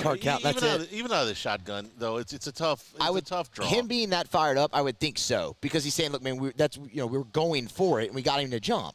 And his guy jumped first. Yeah. Okay. So this field goal is from 38 yards. It is directly in the center of the field to give Oklahoma State the lead with 59 seconds to go, and it is right down the middle. So Oklahoma State, 55 seconds to go, has the lead in Stillwater. Is that their first lead? No, they led 28-21. Yeah. All right. Another flag on Kansas State. Another defensive penalty that's going to give Tulane another first down. Let me get with the rest of the scoreboard. Number 1, Georgia leads Tennessee Tech 24-0 at the half. 3 touchdown passes for Carson Beck. Ball State and Missouri State tied at 7 at the half. UNLV leads Utah Tech 21-7. That is late in the first quarter. And the 2:30 games are just getting underway. Earlier finals today in college football. Number 3, Texas, no problem with number 10, Michigan, 31-12, and I'm not sure it was that close. Quinn Ewers threw for 246 yards and 3 touchdowns. Number 8, Penn State survived. This was not a fluke. They beat Bowling Green 34-20. Oh, I'm sorry. The penalty was on Tulane. It was. The penalty was on Tulane. Backs them up to the 31-yard line. They'll get the penalty yardage back on a second down run. Penn State beat Bowling Green 34-27. This was a 3-point ball game going into the fourth quarter, and Penn State had to hang on. Syracuse beats number 23 Georgia Tech 31-28. Ohio State transfer Kyle McCord 381 yards and 4 touchdown passes for the Orange. Minnesota beat Rhode Island 48-0. Rutgers beat Akron 49-17. Pittsburgh has held on. They beat Cincinnati 28-27. The game's gone final. UConn beat Merrimack 63-17. Memphis beat Troy 38-17, and Army beat Florida Atlantic 24-7. Now a drive for Taylon Green. He's thrown for 363 yards and a touchdown. He's also thrown a pick. That was a pick six for Arkansas. Huge play in this ball game. Tulane facing 4th down and 6 from the 17-yard line of Kansas State. We'll keep it right here and let you know what happens with these next two plays. Tulane gonna go down inside the 5-yard line for a first down, but there's a flag that is Mensah, the quarterback, who's had a really good day, but this is probably going to come back. Would have been a first down, would have been first and goal, but this is probably going to be a hold that's going to bring that back.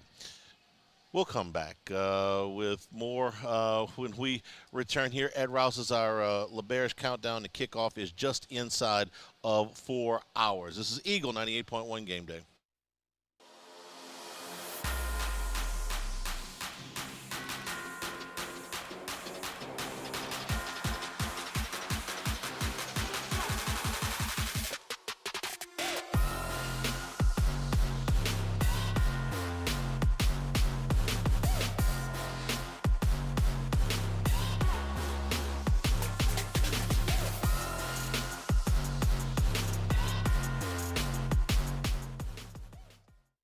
Gulf Coast Office Products is a nationally recognized Savin office equipment dealer based right here in Louisiana. Over 100 employees strong, Gulf Coast has the boots on the ground to support all vertical markets from education, engineering, legal, and finance. With the latest in office technology from desktop to production segment units, Gulf Coast and Savin have the perfect fit for you. Call 225-756-2644. That's 756-2644 for Gulf Coast Office Products. There it is, the extra mile, on the border of expected and extraordinary for those willing to go further, like vans customized for work or play, with safety and tech to keep you connected, supported by a 5-star sales, service, and finance team, and backed by the 1-star you know. So go the extra mile.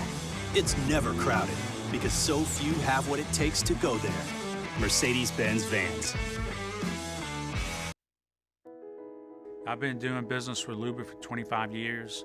They're dependable, trustworthy. It's just the attention to detail with our clients. Our folks have years and years of experience. They're highly trained professionals, but many companies have that asset. What I'd like to think makes Luba a bit different is that we use those talents in a way that truly is dedicated to serving the needs of the folks who depend on us. 98.1.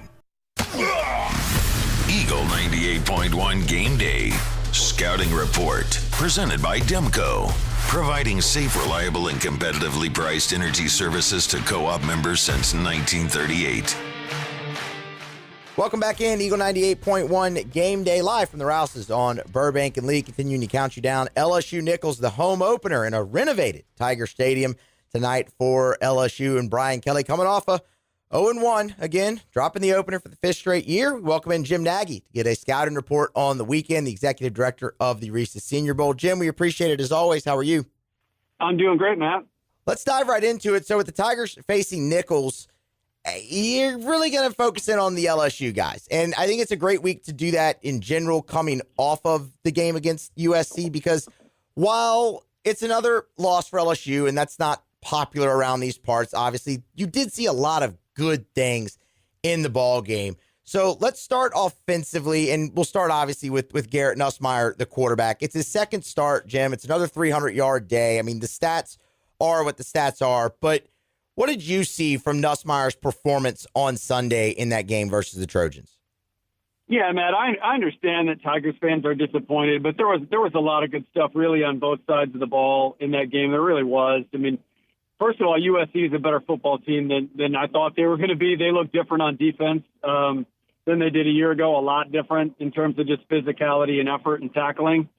But Nussmeier, I mean, shoot, I thought he played a really good game. You know, he threw that pick late, but other than that, the biggest thing was just how accurate he was. He put the ball into some really tight spots, some of the downfield stuff, some of those throws to Lacey in the end zone, where it took, incredible ball placement were really impressive. He's just such a natural thrower. I mean, even some of the rollout throwback screens that they do, and he's really fun to watch. Last year that bowl game was a small sample size, so you didn't really know what to expect. You didn't know if the guy just, played out of his mind in that game.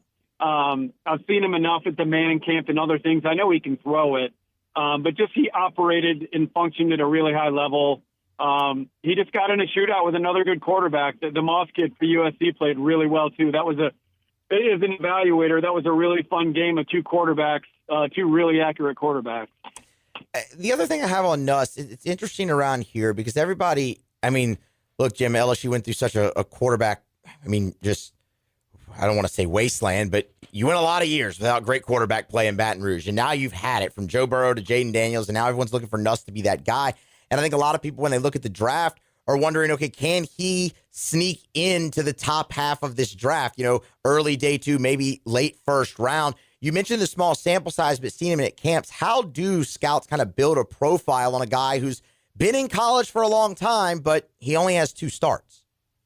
Yeah, I mean, I think ideally you see a really long body of work. You going way back to the Coach Parcells model where he always wanted his quarterbacks, his first-round quarterbacks to have 30-plus career starts. I mean, I don't know if Nussmeier probably won't get to that number. And shoot, depending on how he plays this year, he might leave after this year, man. It's not out of the realm of possibility that this guy plays himself into being a first couple-round pick. And again, at quarterback, I mean, I think for all these guys, if you're going to be a top 50 player, you at least have to, seriously consider leaving. But again, with NIL money the way it is, I mean, this is such uncharted waters for these quarterbacks. I mean, unless you're going to be a first-round pick, sometimes these guys are making more money right now in college. So I think it's pretty safe to say that you have hit on a third straight quarterback there for LSU, and I'm just excited to see what it looks like the rest of the year. He's got plenty of weapons around him on the offensive side of the ball. Let's stay there and let's talk Kyron Lacey. And Jim, Kyron Lacey's a very interesting player. I mean, he's been at LSU now going into his 3rd year, and it's been an evolution where, he gets here in 2022, fights to get on the field, is expected to take a step in 23, but he's just behind Thomas and Neighbors, and now it really looks like he's developed into wide receiver 1 for LSU. What have you seen over the last 2 years and now into a 3rd that has developed most in Kyron Lacey's game and helped him to this level? That we're going to talk about some guys here, Matt, that really took nice jumps from last year, and Kyron Lacey's another one. I think that, the question mark with Lacey right now is going to be speed and what that 40 time ends up being, because that's a big deal for all these wide receivers. Mm-hmm. But when you watch the tape from the other day, he plays with good tempo. I saw improved route tempo, which sometimes tells me that he's more comfortable. He's not thinking as much when he's running his routes. And then the other thing that's plagued him, which Tiger fans know, are some inopportune drops. And I thought he caught the ball. I think he had 1 drop the other day, but other than that, I thought he caught the ball really well. So, I mean, he looks like a guy that's going to be a legit number 1 playmaker for LSU, and they needed that. They needed somebody to step up on the perimeter, and he did the other day. And they've been spreading the ball around a lot so far. I know it's just 1 game, but 10 different guys catching a pass. Next in line after Kyron Lacey was Mason Taylor, and everyone's expecting a big jump from him. Obviously now in his draft year, junior's eligible for the Senior Bowl. What do y'all like about Mason Taylor? Yeah, with going back to the spring with Mason being at the pro day for Jaden's pro day, and they ran that pass game script with Neighbors and Brian Thomas and all those guys. To me, the guy that stood out was Mason Taylor, because in last year's offense, he was really just kind of a check down player for them. I didn't break down the percentage of catches, but man, it seemed like everything he caught was in the flat. Like you never saw this guy run seams or get downfield. So it was good to see him do that a little more on Sunday against USC. Obviously a really natural athlete. He's smooth. He's fluid. He catches the ball really well. So he's going to end up being one of the top tight ends in this draft class. And again, if that ends up being a top 100 pick, he's going to have to consider leaving. I don't want to jump the gun, but man, that tape from against the Trojans on Sunday was really good tape. What do you see from a blocking standpoint for Mason Taylor? Yeah, I saw more toughness and effort than he's shown, and that's going to be a big deal because just being in NFL draft rooms like I was in my time in the NFL, I mean, it's hard to sell a tight end when he's just a pass catcher. I mean, they really have to be elite, like matchup problems, kind of like Kyle Pitts when he was coming out of Florida to be drafted really high. I mean, tight ends coaches just don't want to deal with those guys if they feel they need to teach them how to block. So I saw a lot more out of Mason Taylor than I saw a lot out of a lot of other guys in the tight end class from last weekend, I'll tell you that. One more on the offense, and we'll switch to the defensive side of the ball to wrap up. Kind of a similar player, how we set it up with Kyron Lacey when we look at Miles Frazier at right guard. Frazier, going into his third season at LSU now, could have left, obviously, anytime before, but sticks it out, further development, and I know that he's one of the guys y'all said took the biggest jump for LSU Sunday. He did, and this is going to surprise some folks, but watching that tape from Sunday, our staff thought that Miles Frazier was the best lineman on the field for LSU. We thought he played the best. He came off the ball with more aggression and physicality than we've ever seen him come off the ball. That was really cool to see. He was moving people. He was anchoring in pass protection. Definitely the best game we've seen Miles play over the last 2 or 3 years of watching him. So again, on a line with, the two tackles, Jones and Campbell and Dellinger, I mean, that's a really good offensive line. To say that this guy was the best guy on Sunday, saying a lot. What kind of does the future maybe hold for him? I mean, I guess it's just, how high can he really get to in a draft perspective with 11 games left to play in college? Yeah, and it just depends on if he continues to put that kind of stuff on tape. I mean, we've had some good LSU offensive linemen in the Senior Bowl going back to like Damian Lewis and Lloyd Cushenberry and a couple of years ago you had Bradford go to the Seattle Seahawks. I mean, so you've had some interior guys go and get drafted in those, that third, fourth round range, and I don't think that's out of the realm of possibility. I mean, I think right now, if the draft were today, he'd be more of a late-round guy. But, again, the tape was significantly better on Sunday than it was in past years. So, like all this stuff, we need to wait and see. It was one game, but it was one game to get pretty excited about. Talking with Jim Nagy, the executive director of the Reese's Senior Bowl, 2025 Senior Bowl set for February 1st. Y'all go ahead and start making plans. Get over there and attend. Always a first-class event. We'll, of course, let you hear more about that as we get closer to the game. One more for you, Jim. We'll switch to the defensive side of the ball, and same vein as kind of the other guys, taking big steps, and that's Savion Jones all over the field Sunday night. 2 sacks, a pass defense. Any noticeable difference that you saw in Savion Jones' game Sunday from previous years? Very similar to Miles Frazier, more physical and using his length better, using his hands better. You look at Kevin Peoples, who just came over this offseason from Missouri. He did an unbelievable job a year ago with a defensive lineman at Missouri by the name of Darius Robinson, who was he was the player of the week at the Senior Bowl last year, like the practice player of the week in Mobile. Ended up going in the first round of the Arizona Cardinals. And starting off the year, he was probably a 4th or 5th round pick. He made a huge jump under Coach Peoples. And so between Coach Peoples and Bo Davis, they've done a great job. I mean, because he looked like a different guy as well. I mean, I sound like a broken record, but it was noticeably different effort and performance and production than we saw out of Savion a year ago. So another guy we're excited about because they lined him up all over the place, and he harassed the quarterback from multiple alignments. And the NFL loves guys like that. He's going to bring a lot of versatility. We'll get you out of here on this one, Jim. Anyone over there watching the game film, kind of an overall thought that maybe y'all had on the improvement LSU's defense game 1 under Blake Baker as opposed to last year under Matt House? Anything really noticeable stand out? Blake's I think the world of him, man. What he did at Missouri the last couple of years was awesome. I'm glad you guys got him back. I would say they looked more cohesive. Even though Miller Moss had a good day, that guy's a good quarterback, man. And just like your guy Nussmeier, I mean, Moss can put the ball where he wants to put it, but it seemed cleaner back there. It seemed like the communication was better, not as many breakdowns. So if I were to pick out one thing, that's probably what I'd say week 1. A lot of people are excited about the potential for them to just keep getting better over the next 11 games. Jim, we appreciate the time as always. Thank you. We'll talk soon. All right, Matt. Good luck. Thank you. That is Jim Nagy, the executive director of the Reese's Senior Bowl, with our weekly scouting report. Grab a break. Come back from Rouse's with more. This is Eagle 98.1 Game Day.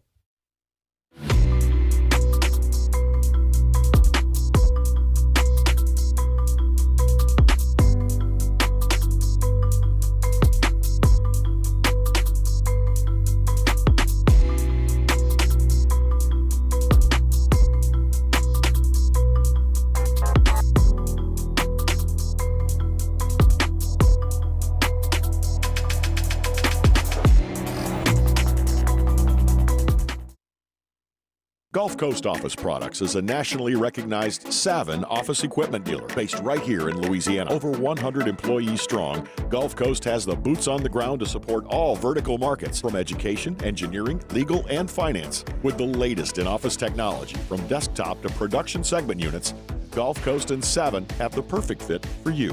Call 225-756-2644. That's 756-2644 for Gulf Coast Office Products.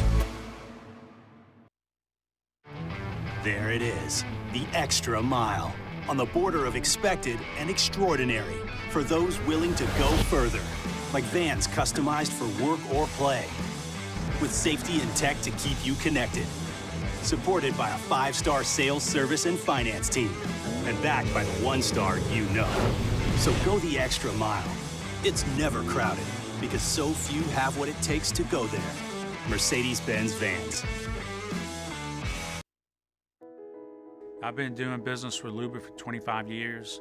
They're dependable, trustworthy. It's just the attention to detail with our clients.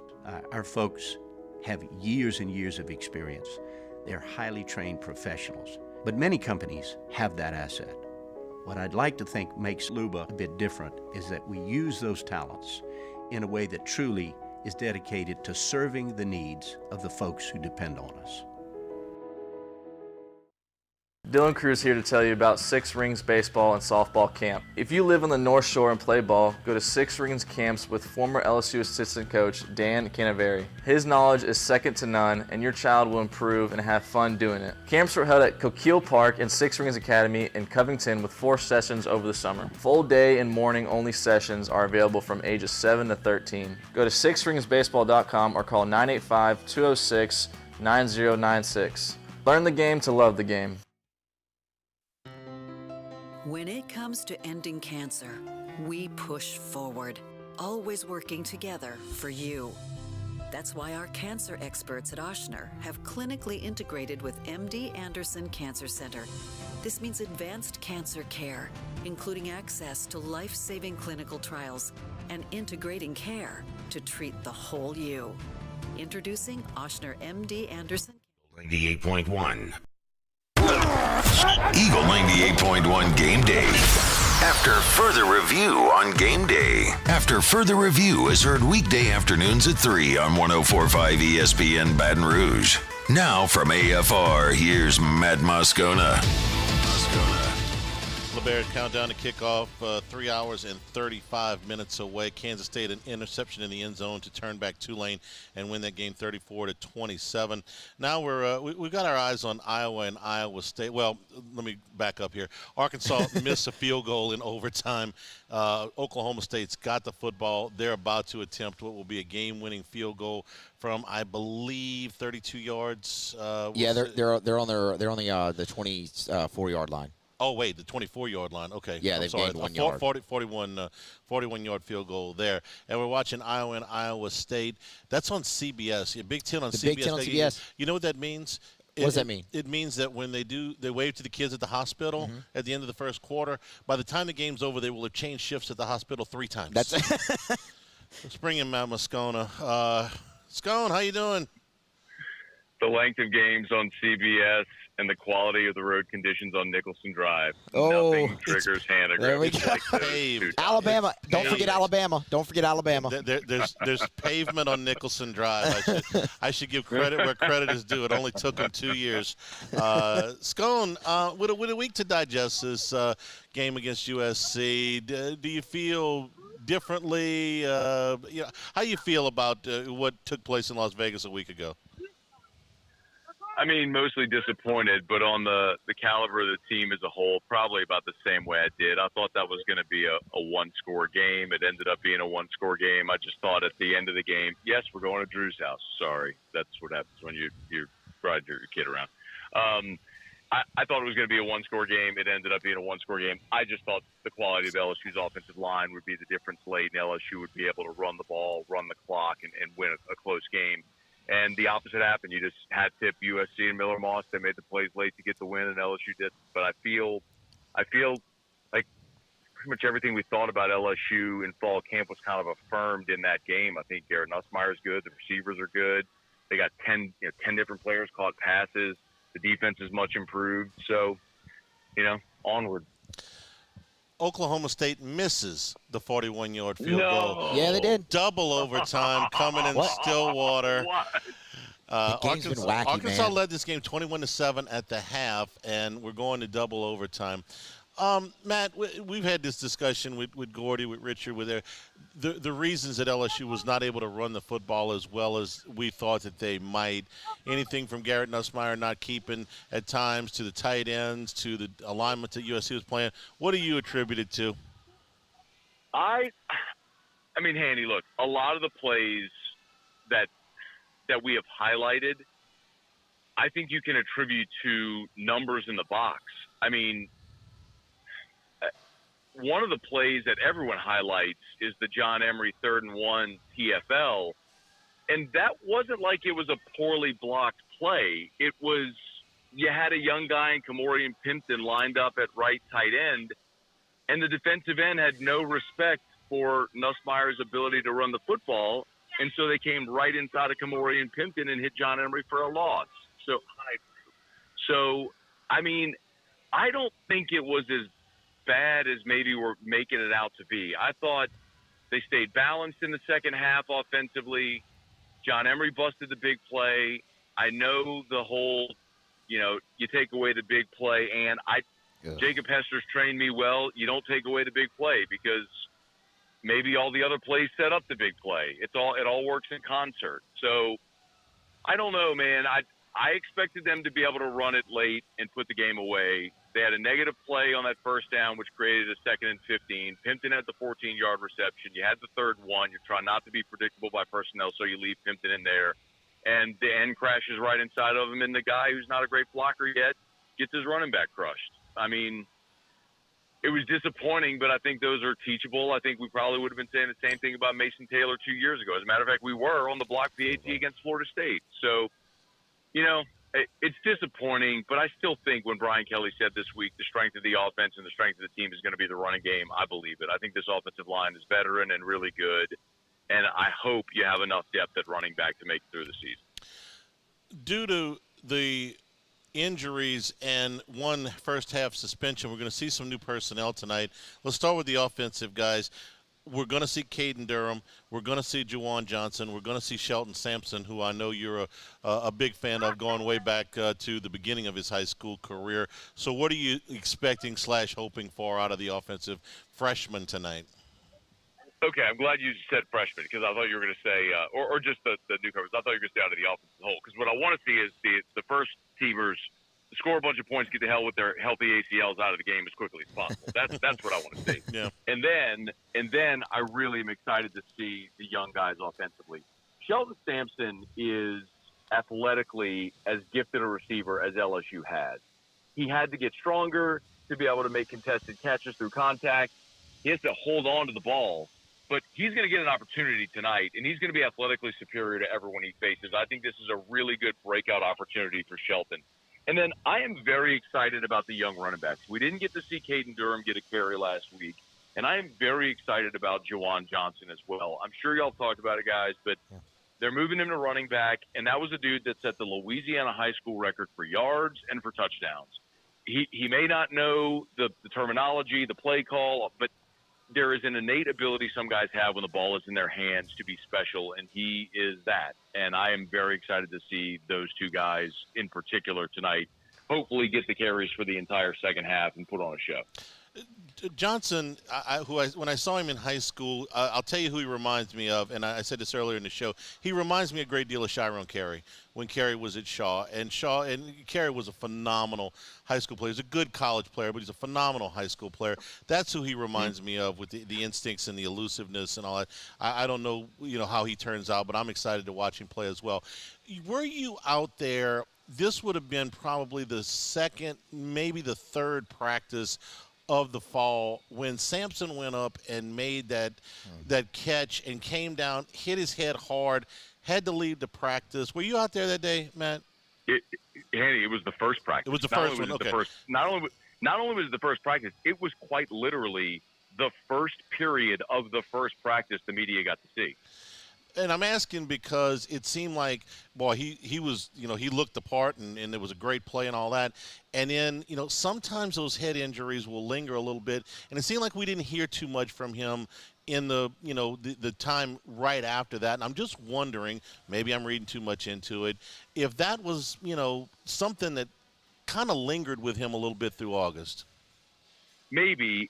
He was back out. So that was, as we mentioned, literally the first drill of the first day. And they went back-to-back passes to him down the right sideline, and he caught 50-50 balls. Both of them were beautiful.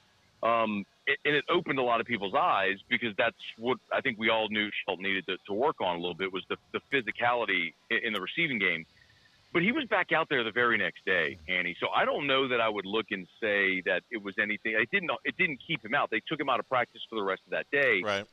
Maybe I really just think it's more of a hat tip to Kyle Parker, who just outplayed him the rest of the way in fall camp, and so earned that opportunity when Chris Hilton got injured. I think what it speaks to, though, is just the embarrassment of riches they have as far as talent at the receiver position. It's why when you lose Neighbors and Thomas, you don't worry. It's like why when you lost Jefferson and Chase, you don't worry. It's just like for more than a decade here, it's just been, okay, well, who's next? And they always have the whoever is next. Let's flip sides. Jordan Gilbert's going to miss the first half because of the targeting penalty. Kylan Jackson, who I know you're a big fan of, and Deshaun Spears figure to see some time tonight. They're big, rangy. One's a true freshman, the other's a redshirt freshman. I know you've seen a lot of them in practice. What do you think? So my comparison for Deshaun Spears, I'm not putting this expectation on. I'm just saying that when I saw him as a freshman fall camp, it reminded me of Eric Reed. As a freshman, I mean. Like a guy who physically is put together and looks like whenever the game slows down a bit, he's going to be ready to roll. And if you remember in 2010, by the time they got to November, Eric Reed had become a starter in that secondary. It would not surprise me one lick if Deshaun Spears, it's similar. Remember when Gilbert was ejected for targeting, Spears is the one who went in against SC on Sunday. So if you actually go back and watch Woody Marks' game-winning touchdown, the last line of defense who hits Marks at the goal line was Deshaun Spears. So I'm very, very high on Spears. As far as Kylan Jackson, Hanny, we saw him in fall camp. They moved him around a bunch. He not only played safety, he also played some star position. So we saw them use him as a blitzer from that star role backing up Major Burns. So I think there's a chance you could see both those guys on the field at the same time, not necessarily playing the same position. I love the Spears comparison to Reed. I'll give you another one. Size-wise, he's about the same size as LaRon Landry was when he was a freshman, who also was an impact freshman. Not that we've put too much pressure on Spears here in this segment. It's only two of the best Landry and Eric, first rounders. Like, man, there you go. Come on. I mean, we're not even being remotely close to fair here. But he's a talented young man, and we're looking forward to seeing him. Okay. Anything else that caught your attention before we move on from the first week? I don't know that they've announced anything as far as Garrett Dellinger. I know Brian Kelly was questionable. If he doesn't start, my guess is that's going to be Tyree Adams, and they've sort of cross-trained him. He's all through fall camp. He ran at second-team left tackle behind Will Campbell, and he flashed. He's a second-year guy to St. Aug. When Dellinger got dinged up a little in camp, they moved Adams with the first team at right guard. I'm going to be very interested to see him because, guys, look, you're losing 4 starting offensive linemen off of this team next year. Whoever is going to be in that next wave, obviously you're thinking about this season, but you have to constantly be in that mode of getting guys ready when you have the opportunity. This could be a really good opportunity for Tyree Adams at right guard if in fact, Dellinger doesn't go. Yeah, and, he was, like you said, cross-trained. I even toyed around with the idea that they might – get him another number and put him in as a third tight end and goal line just to get him in the game. But now I think he's almost too high up the depth chart to do that. But I'm not going to be surprised, Matt, if they take a receiver's number and keep it handy for another lineman, because if they want to run 12 personnel or 13 personnel in goal line or short yardage situations, they ain't got the horses to block it at the tight end position right now. They may take a lineman and move them there. Like Dylan Gordon-esque there? Or, yeah, but I'm thinking about somebody else. But, yeah, go ahead. Well, Dylan Gordon obviously was a tight end in a tight end's number, but Kelly or Les Miles just beefed him up to Right. 300 pounds. So, I mean, that's a good – I don't know that they have that guy. But, look, I mean, they did this last year with Connor Galbraith. Remember the kid they brought in from JUCO who they had eyes on making him a tackle eventually. Moose, I think we talked to him on AFR where he said that, like he wanted to be ultimately an offensive tackle. He just had to gain weight. Yeah, and maybe it's more of a Josh Dorosic type Okay, of, deal. That's a good comp. Yep. And you know, maybe one of the backup linemen puts a different number shirt on in goal line and short yardage situations. I'm just throwing it out there, right? Throwing that out there. Yeah. Maybe It a would guy have been helpful on 3rd and 1 last week. Maybe a guy who's had a long legacy with LSU football. I'm just throwing it out there. All right, it's going out to the game. Whiskey and wine. You and T-Bob recovered from last week. I was fine. I think T-Bob had a little bit. T-Bob, as he said to me, got Vegas. And I don't think anybody's surprised that T-Bob got Vegas. But, yeah, we'll be at Don Juan. Glad to be back in town. So as soon as the game goes final, we'll fire it up on the 104.5 ESPN YouTube and Facebook. So hope everybody can join us. All right, Matt. Appreciate it. We'll talk to you next week. Okay, guys. Oklahoma State wins. Arkansas Oklahoma State scored, went for 2, had to go for 2, made it. And at 39-31, Arkansas had a 4th and 1 from about the 16? They were inside the 20. Yes, they were inside. I don't know exactly. They were inside. And the 20. they got stuffed. And so that's the ball game. Led it 21-7 at the half. Lose it 39-31. Turnovers. Yeah. I mean, turnovers in that game for Arkansas. You can look at the two games kind of mirrored each other, although this one was more high score, a little bit more high scoring. Tulane lost the game on a turnover. Arkansas lost the game on a turnover that you can argue. Tulane, I think, did outplay Kansas State today. Yeah, I mean, you were looking at the yardstick. They were 100 yards better than them. Yeah, I haven't seen the yardstick for this game, but Arkansas, for at least a large portion of this game, outplayed Oklahoma State, lose the game on turnover. South Carolina, an early lead against Kentucky, 7-0 in Lexington. Back with more here from Rouse's, your tailgating headquarters, and all of your catering needs here at Rouse's, corner of Burbank and Lee. This is Eagle 98.1 Game Day. Protect your home with dependable roof repair and service. GarciaDidMyRoof.com. WDGL and HD1 Baton Rouge.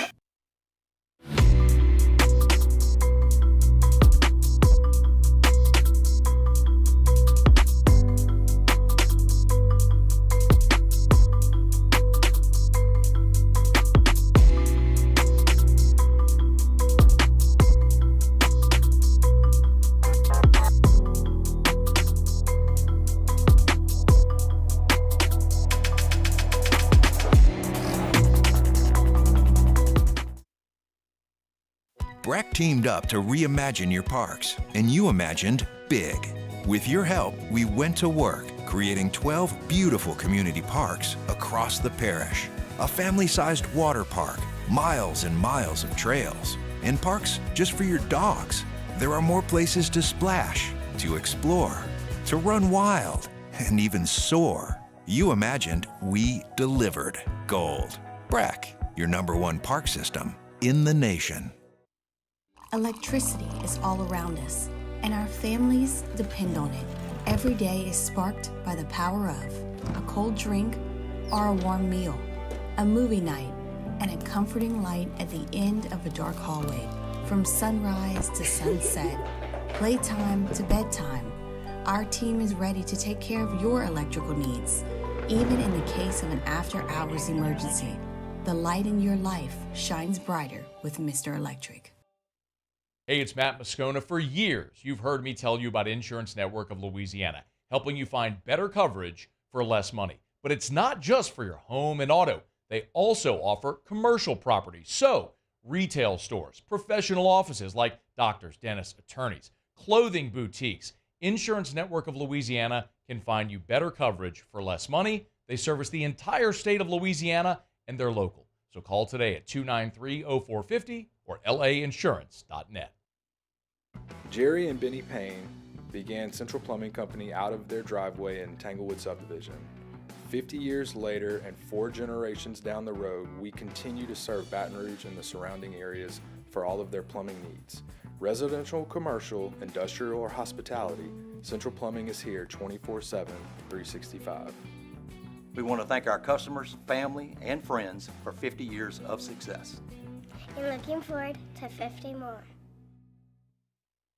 Gulf Coast Office Products is a nationally recognized Savin office equipment dealer based right here in Louisiana. Over 100 employees strong, Gulf Coast has the boots on the ground to support all vertical markets, from education, engineering, legal, and finance. With the latest in office technology, from desktop to production segment units, Gulf Coast and Savin have the perfect fit for you. Call 225-756-2644. That's 756-2644. 98.1. Eagle 98.1 Game Day. Off the bench on Game Day. Presented by Shell. Shell is the rhythm of Louisiana. Off the Bench is heard weekday mornings at 7 on 104.5 ESPN Baton Rouge. Now from OTB, here's T-Bob Hebert. It's Nicholls week, baby. If this game doesn't fire you up, nothing will. Hell yeah! Okay, let's not be flippant about it for a second, though. In all seriousness, there's going to be nothing this weekend that is going to make you feel better. Really, this is one of the, like in the macro, right? Like this is one of those games that can only make people feel worse. If you go out there and you have one of those kind of games that we used to have in the Miles era where you kind of struggle to put one of these bad teams away and everybody get all up in arms and all angry. And so as a whole, Tiger Nation will not be satisfied, right? But we are a sports show. We get granular. We talk about this team in every instance. We break down a game for hours, a single game. So I guess the point is we can engage with like what kind of incremental improvements you want to see. And let's have the discussion. What do you want to see against Nicholls? Because we haven't talked about it much. And for me, it starts with this. I've heard a lot of people talking to me, Jake, about getting away from the run. And a lot of talk of Les Miles offense and et cetera, et cetera. Two things. First off, you threw the ball over 30 times. I was going to say, first off, I never felt like the play calling was conservative. I felt like it lacked execution at times. I didn't love the 3rd-and-1 call. If we wanted to like highlight a actual call that I didn't like, but otherwise, I like Joe Sloan's. I like the game that he called. I didn't always love how it was executed. Obviously, the red zone, you got to finish some of these very good drives that you put together. So very clear areas of improvement. But this idea of getting away from the run, I don't agree with. And I feel though like it's kind of my fault, because I've sat up here and called LSU average run blockers. And I still think that's true. But I think, Jake, I actually think USC had a pretty good front seven. And I don't think many of the front sevens that you will face this year will be much better, and many won't be as good, right?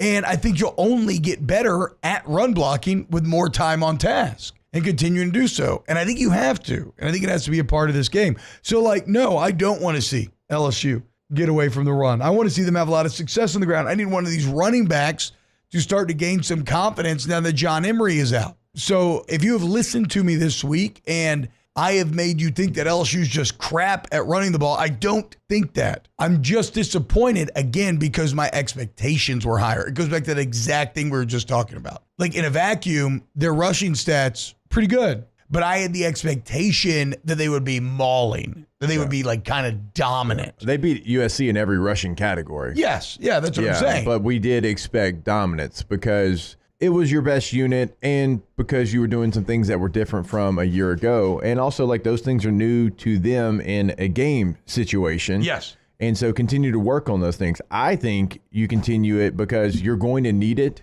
to win games down the road. You have to get the running backs reps as well in game situations. And these tight ends need to get reps in this situation. Like, Pimpton needs to get reps. Green needs to get reps in the run game. I know that a lot of people, if you didn't watch the tape and if you just kind of box score watch and you just go off the narrative of the game, you only want to blame the offensive line. Do they need to block better? Yes. But T, you and I both did a deep dive into the film. They do. The tight ends need to get a lot better. Yeah. Not just a little better. The running backs need to get a lot better in reading their keys and different things. And so those are things that you need to continue to work on, because you're going to have, if you want to beat Ole Miss or Alabama or A&M or Oklahoma, any of those teams, you're going to have to run the ball successfully. I agree 1,000%. I also, I want to see Garrett Nussmeier build some confidence too, man, because it's got to be a tough place for Nuss to be mentally right now, because he was so sharp, so good, so dominant. I mean, he ended up on a lot of top 5 lists for people throughout the country in terms of the best quarterback performances over the weekend. He only had like 2 throws, really. I would say his biggest mistakes were the 2nd and 8 throw, and then maybe not pulling the ball on like 3rd and 3 in the first drive where he could have pulled it and just dumped it to Mason Taylor for like a probably 30-yard gain. But like, again, that's a hell of a first start against what I thought was a very well-coached defense with D'Anton Lynn and USC fielded. You have to give credit there. And so I want to see Nuss be able to be a little dangerous, air it out a little bit, connect on a couple deep balls, and he too just get some positive momentum and some kind of fun on-field success to build off of.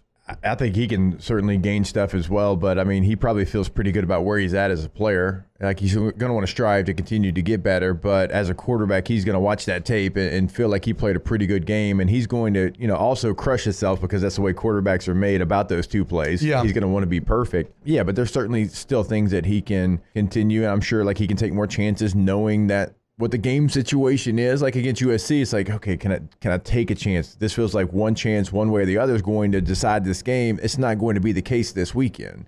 What do y'all want to see? Okay, so we've talked a lot about the offense, and so we kind of know what we need to see. Not want to see. You need to see. Defensively, I think I would like to see the defensive backs gain some more confidence. I think the corners were there a lot of times to make the play. Going back to the tape, I thought the corners were in position to make plays. Young players, let's see if you can go make them. USC's receivers went and made them, and you didn't. That was the story of the game, but you were there. The safety position, I think that has to go way up. Yeah. I think that is a position that I don't care who the opponent is, you've got to show that you can be in position, that you can make whatever game-changing play that it might be, that you can change the direction, that if you're beat, you can still recover, like all of those things, because we didn't see that from that position group. Nah, man, I still think we got to get Sage Ryan to safety in and out of corner. I mean, if there was a corner who looked like he was kind of just straight up beat more often than not, it was probably Sage. And without that safety group struggled, like he would be one of the better covered safety. It just feels like that in an ideal world that almost has to happen. I want to see the linebacker group play more like Weeks did. Yeah. I want to see Penn and Perkins play with some heavy hands, deliver some pop. I want to see when Perkins is rushing him being more decisive. Too many times he'd kind of get to the line and just tail off or start looking over. I want to see him look like a bat out of hell with his hair on fire. I wholeheartedly want to see that because it was with bad intentions. Yeah. And that's how USC's front seven played. Yeah. And that was the advantage for them. And you turn on the film for LSU, and 40 was the only one playing on his front foot. Yeah. It was a little too much reading still. Maybe, bad habits hard to break. And I know that's not Baker's style. Baker's entire style is aggressive, create havoc, dictate to the offense. And so, I would like to see everybody else play in the vein of a Weeks or Savion Jones, who also played with his hair on fire all night long. And even guys that, are maybe like somewhat limited talent-wise, that I would say Gio Paez played about as hard as he could as well. So these are just a couple of things that I think, like, again, there are going to be some people that are going to look at tomorrow's game and it's going to be a non-starter and they're not going to care about it either way, right? But I love college football. This time only comes once a year, and I cover this team so in depth that I do find tomorrow still to be very interesting, even if it's not quite as fun, because I don't feel like, I don't feel any anxiety over it. I don't feel like a pit in my stomach that reminds you that you're alive, but like it's very analytical. I'm excited to see where the small improvements take place. Like next time out, you're going to be on the road in the SEC. Yeah. So exactly, right? Get so those things figured what do we out. need to see to get you ready for that trip? The Windsor Senior Living Community in Mandeville, Louisiana is a beautiful, vibrant apartment community geared toward seniors. They are nestled right in the heart of Mandeville, where seniors live a more carefree lifestyle in spacious apartments with the peace of mind that comes from having a little extra help. Call the Windsor at 985-624-8040 to schedule a lunch and tour. Come see how the Windsor can be your passport to peace of mind. There it is, the extra mile, on the border of expected and extraordinary, for those willing to go further. like vans customized for work or play, with safety and tech to keep you connected. Supported by a 5-star sales, service, and finance team, and backed by the 1-star you know. So go the extra mile. It's never crowded, because so few have what it takes to go there. Mercedes-Benz Vans.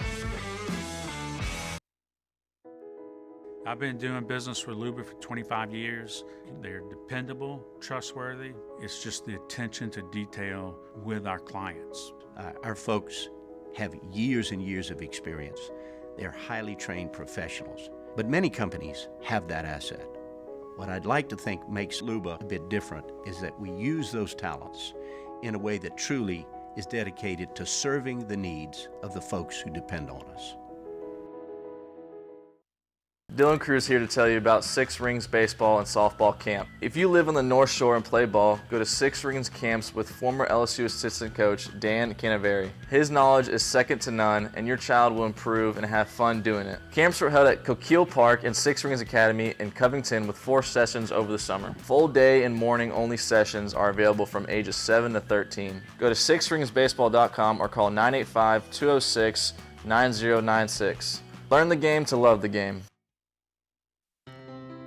When it comes to ending cancer, we push forward, always working together for you.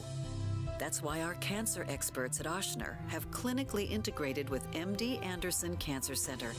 This means advanced cancer care, including access to life-saving clinical trials and integrating care to treat the whole you. Introducing Ochsner MD Anderson Cancer Center. Long live you. Breck teamed up to reimagine your parks, and you imagined big. With your help, we went to work, creating 12 beautiful community parks across the parish. A family-sized water park, miles and miles of trails, and parks just for your dogs. There are more places to splash, to explore, to run wild, and even soar. You imagined, we delivered. Gold 98.1. The dependable Storage College Football Scoreboard. Dependable Storage. Let us store your stuff. DependableStorage.com. All right, here we go. Games in progress. Number 1, Georgia, no problem with Tennessee Tech, 45-0 in the third quarter. Carson Beck has thrown 5 touchdowns, and I would hope is on the sideline by now. Missouri State and Ball State are tied at 14 in the third quarter. Second quarter, UNLV, maybe they're good. They might be. 44-7 lead over Utah Tech. I know it's Utah Tech, but it's first half score. Here's one for you. Northern Illinois leads number 5 Notre Dame 13-7. That is early in the second quarter. The letdown factor is real in sports, especially in college sports. Notre Dame with that big emotional win against Texas A&M last week has come out obviously a little bit flat here. Number 11 Utah beating Baylor 17-0. That is early in the second quarter in Salt Lake. Number 21 Iowa has just kicked a field goal. They lead Iowa State 10-0 early second quarter. Number 22 Louisville leading Jacksonville State 21-7. Cal just doinked a 25-yard field goal off the upright, so they remain tied with Auburn. Cal and Auburn tied at 7 early second quarter. South Carolina leads Kentucky 7-0 at the end of one. Lenore Sellers with a touchdown pass for the Gamecocks. Maryland leading Michigan State 14-7 in the second quarter. Eastern Michigan a lead over Washington 3-0. That's in the second quarter. Wisconsin leads South Dakota 14-0 in the second. Toledo leads UMass 7-3 in the second. Boston College leads Duquesne 21-0 in the second. North Carolina leads Charlotte 14-6 in the second. Idaho leads Wyoming 14-10 in the second. Navy leads Temple 16-0 in the second. Games just underway. UTSA and Texas State are scoreless, and Ole Miss an early field goal. They lead Middle Tennessee 3-0. Earlier finals today. Number 3 Texas, no problems with number 10 Michigan. They win 31-12. Quinn Ewers threw 3 touchdown passes. Number 8 Penn State struggled, but got away from Bowling Green 34-27. The Nittany Lions win it in double overtime. Number 16 Oklahoma State beat Arkansas 39-31. This despite Arkansas's Taylon Green throwing for 416 yards. Arkansas stuffed on a 4th and 1 that would have kept the game going. The Hogs led this 21-7 at the half, but fall in double OT. heartbreak for Tulane. Number 17, Kansas State beats Tulane 34-27 in the fourth quarter. Late in the fourth quarter, Tulane was driving with the score tied at 27. A sack, fumble, scoop, and score provided the winning points for Kansas State. But watch Darian Mensah, the quarterback for Tulane, take the fumble away. I know you can't. Yeah. But he was besides awesome. that, he had a fantastic game. Threw for 342 yards and a couple of touchdowns. Syracuse beat number 23 Georgia Tech 31-28. Ohio State transfer Kyle McCord threw for 381 yards and 4 touchdowns for the Orange. Minnesota beat Rhode Island 48-0. It was Rutgers over Akron 49-17. Pitt nipped Cincinnati 28-27. UConn over Merrimack 63-17. Memphis over Troy 38-17. Army beat Florida Atlantic 24-7, and Texas A&M beat McNeese 52-10. Connor Wegman only 125 yards and 2 touchdowns before he left the game. All right, still to come here today. 5 o'clock kick for Florida A&M and number 12 Miami. See, this is how you schedule. Upset alert. No. Okay. This is how you schedule. You play somebody like Florida on the road when you're Miami. The next week, you schedule somebody who could not possibly beat you in 1,000 tries. Yeah. Somebody without even a puncher's chance. That's what they did. Let's see what else we got. East Carolina and Old Dominion at 5 o'clock. 6 o'clock kicks for South Florida and number 4 Alabama. Buffalo and number 9 Missouri. Number 19 Kansas is at Illinois. You want upset alert? Watch that one. No, that's – yeah. They're sold out in Champaign. They haven't sold out a game since Dick Butkus played there. That's they've got Illinois got a shot. They're 3.5-point underdogs, so it's not like it's massive, but they've got a shot in that one. You want to watch an upset alert? Try that one. Samford is at Florida. That is a 6 o'clock kick. Virginia is at Wake Forest. San Jose State at Air Force.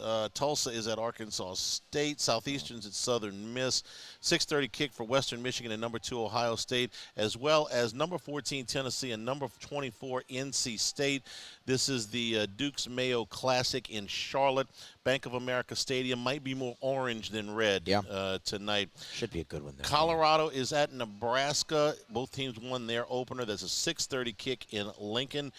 Houston is at number 15, Oklahoma. Willie Fritz got a rebuilding job there at U of H. 9 o'clock kickoff for Boise State, number 7, Oregon. Oregon struggled last week.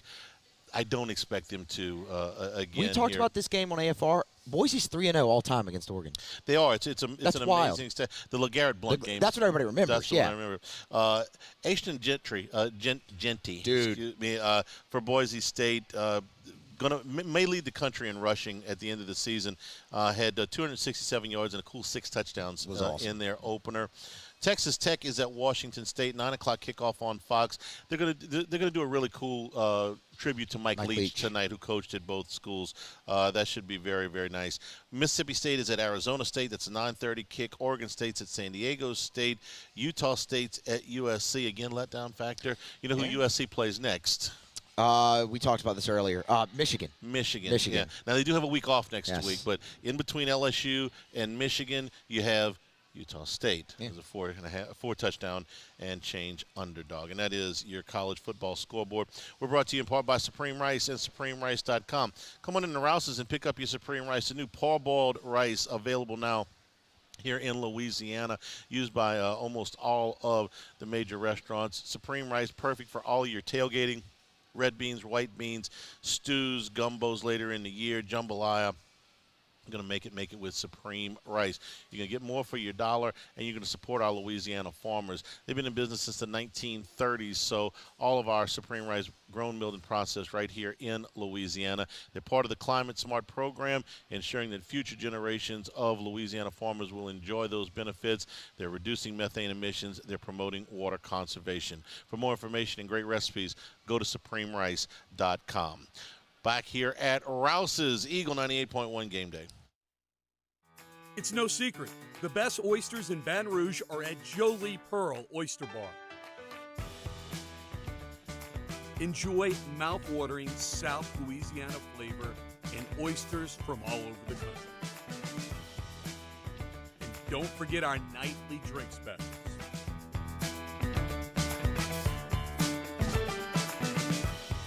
Jolie Pearl Grill Oyster Bar, located in downtown Baton Rouge. Electricity is all around us, and our families depend on it. Every day is sparked by the power of a cold drink or a warm meal, a movie night, and a comforting light at the end of a dark hallway. From sunrise to sunset, playtime to bedtime, our team is ready to take care of your electrical needs. Even in the case of an after-hours emergency, the light in your life shines brighter with Mr. Electric. Hey, it's Matt Moscona. For years, you've heard me tell you about Insurance Network of Louisiana, helping you find better coverage for less money. But it's not just for your home and auto. They also offer commercial property. So, retail stores, professional offices like doctors, dentists, attorneys, clothing boutiques. Insurance Network of Louisiana can find you better coverage for less money. They service the entire state of Louisiana, and they're local. So call today at 293-0450 or lainsurance.net. Jerry and Benny Payne began Central Plumbing Company out of their driveway in Tanglewood subdivision. 50 years later and 4 generations down the road, we continue to serve Baton Rouge and the surrounding areas for all of their plumbing needs. Residential, commercial, industrial, or hospitality, Central Plumbing is here 24/7, 365. We want to thank our customers, family, and friends for 50 years of success. And looking forward to 50 more. Gulf Coast Office Products is a nationally recognized Savin office equipment dealer based right here in Louisiana. Over 100 employees strong, Gulf Coast has the boots on the ground to support all vertical markets, from education, engineering, legal, and finance. With the latest in office technology, from desktop to production segment units, Gulf Coast and Savin have the perfect fit for you. Call 225-756-2644. That's 756-2644 for Gulf Coast Office Products.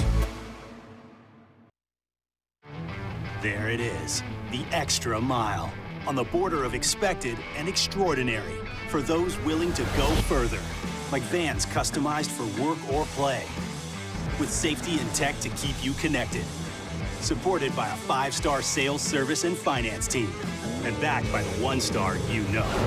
So go the extra mile. It's never crowded, because so few have what it takes to go there. 98.1 Eagle 98.1 Game Day. Opposing Media. Presented by Rev. Fiber fast internet made in Louisiana. Back here, Eagle 98.1 Game Day. Earlier this week, Matt sat down with Nicholls head coach Tim Rebow. Coach, it's always a pleasure. Thanks so much for a few minutes. How are you? Hey, doing well, Matt. Thanks for having me, man. I appreciate it. It's our pleasure. We appreciate you making time, especially on a game week.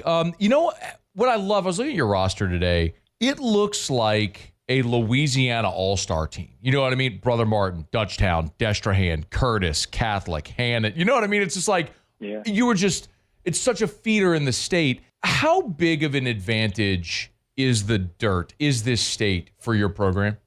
It's huge. You know, I was just discussing the other day, going back into the 90s when I was here as an assistant, I said everybody used to come into the state of Louisiana to recruit because it's such a hotbed in South Louisiana, and we were going out of state to get kids. I said something's wrong with this picture, you know.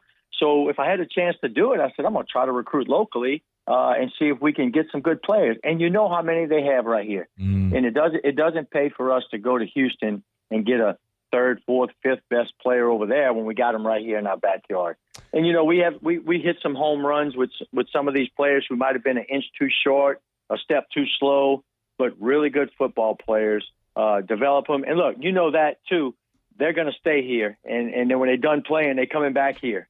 So that's what makes it so sweet. I mean, a lot of those names we know.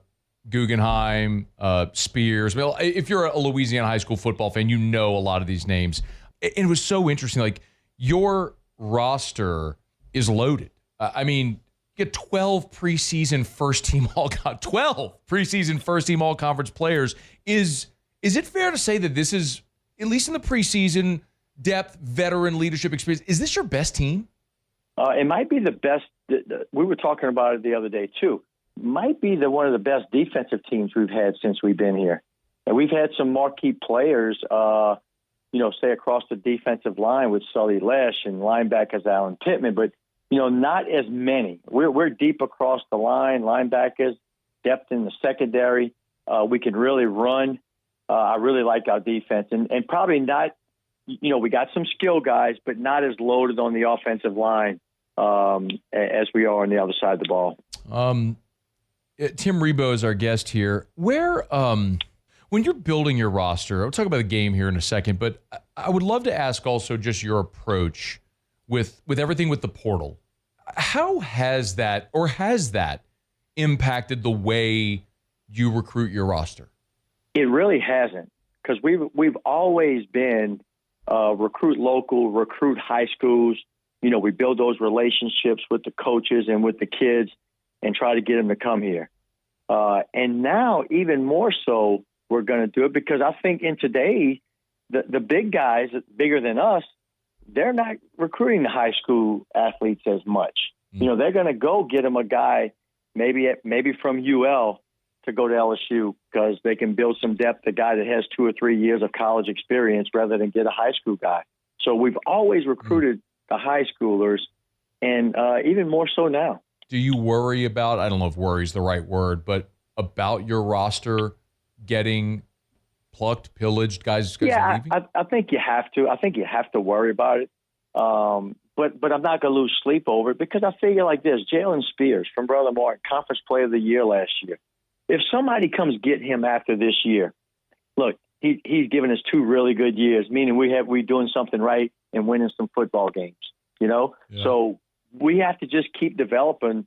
But, we're not the only ones. I think everybody's at junior college now in college because if somebody's going to always have a little bigger bag, maybe to say to get some of these guys. Tim Rebow is with us, Nicholls head coach in his 10th season as the head coach, of course, as he mentioned, a previous stint there before also going to Monroe and Lafayette. By the way, you've got experience in Tiger Stadium. You tell me if I'm wrong. 03 ULM, 06 and 09 with the Cajuns. Those 3 experiences in Tiger Stadium. I'm not sure if there was another. Anything stand out from making a visit as an in-state opponent to Baton Rouge? No, listen. Great venue, great place to play. I do think this. It's not like I was at the University of Alabama and the Crimson Tide is coming into Tiger Stadium.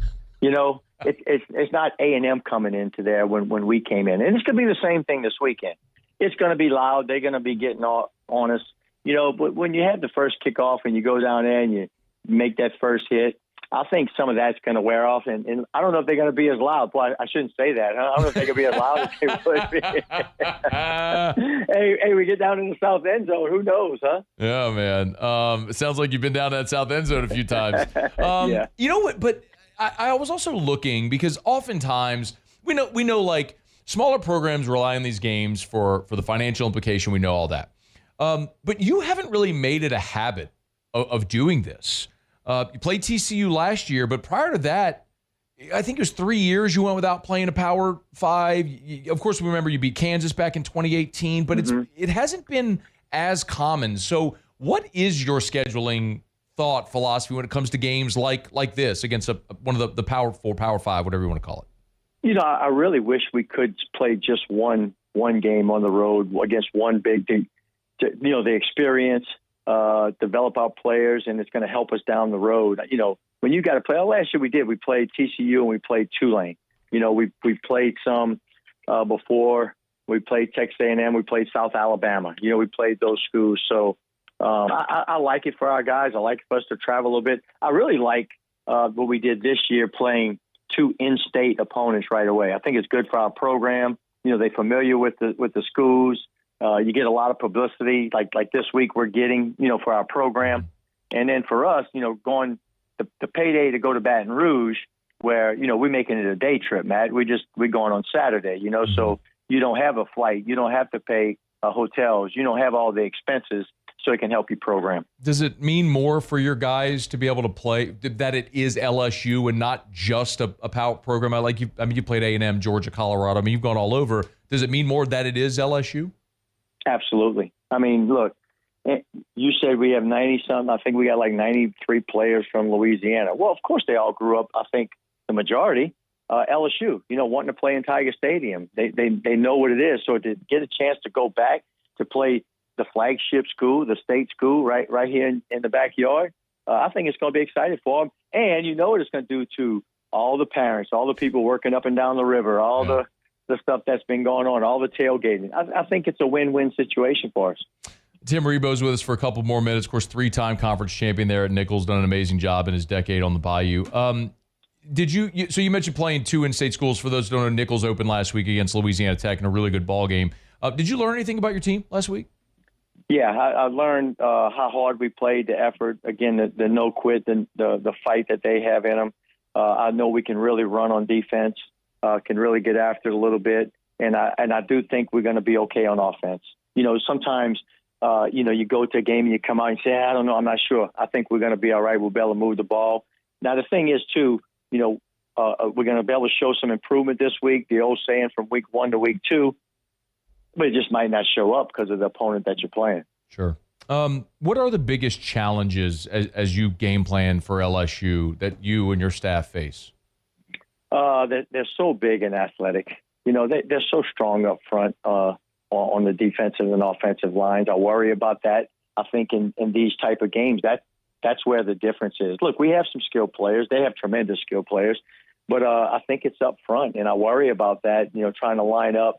If they just want to just take it and pound the ball right down your throat, or us trying to be able to run the football a little bit. So that's going to be a big challenge for us. Coach, as I don't mean to look too far ahead, but obviously there's a lot of people in the state who regardless if they're LSU fans, whether you cheer for the Colonels, you cheer for the in-state schools. When you think about what's ahead for the season after you get past this non-conference part, what excites you about your team when you get into Southland Conference play? I do know Southland Conference play has gotten so much better over the years that, it's the same thing. It's a different scale, but anybody can beat anybody week in and week out.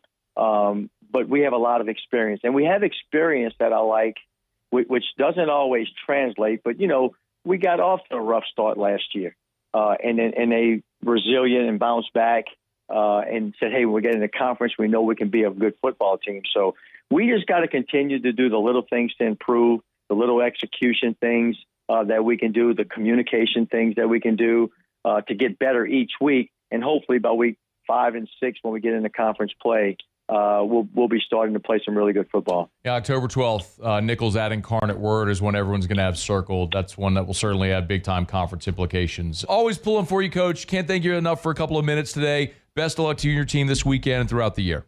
Thanks, Matt. I appreciate you, man. When it comes to choosing energy for your family and your home, make the smart choice with natural gas. You can count on efficient and affordable natural gas to keep you comfortable and reduce your environmental impact to help protect our planet. Together, we're fueling our energy future. Atmos Energy.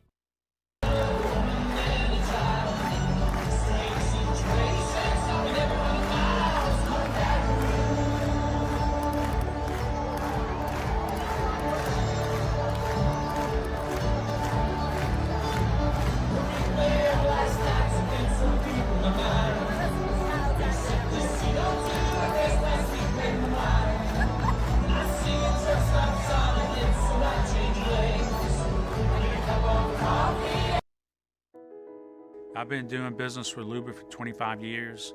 They're dependable, trustworthy. It's just the attention to detail with our clients. Our folks have years and years of experience. They're highly trained professionals, but many companies have that asset. What I'd like to think makes Luba a bit different is that we use those talents in a way that truly is dedicated to serving the needs of the folks who depend on us. Dylan Cruz here to tell you about Six Rings Baseball and Softball Camp. If you live on the North Shore and play ball, go to Six Rings Camps with former LSU assistant coach Dan Canaveri. His knowledge is second to none, and your child will improve and have fun doing it. Camps were held at Coquille Park and Six Rings Academy in Covington with 4 sessions over the summer. Full day and morning only sessions are available from ages 7 to 13. Go to sixringsbaseball.com or call 985-206-9096. Learn the game to love the game. When it comes to ending cancer, we push forward, always working together for you.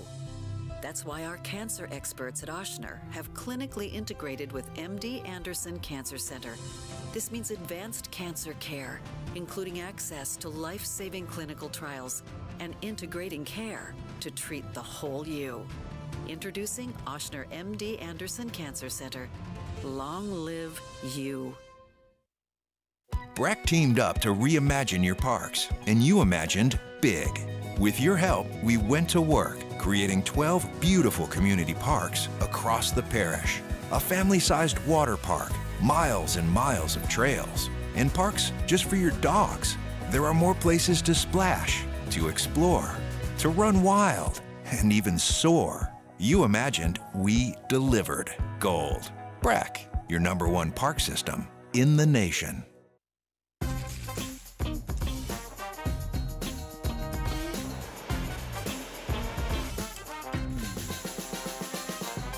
The best kept secret in town is 98.1. Eagle 98.1 Game Day. Presented by Super Chevy. Talkin' Tigers. Talkin' Tigers. Linebacker Whit Weeks. I mean, it was definitely rough the first 24 hours. I mean, you never want to lose, and we lost. So it was a tough 24 hours, but at this point, we're moving on to Nicholls. I mean, we played them in 3 days, so that's our main focus right now. Defensive end Savion Jones. I felt like the defense improved a lot. You know, I feel like one of the main ways we improved was because of the trust that we have in each other. You know, I trust that the backfield is going to be able to do their job, and they trust that we're going to be able to do our job. Tight end Mason Taylor. It felt good out there to get back and running.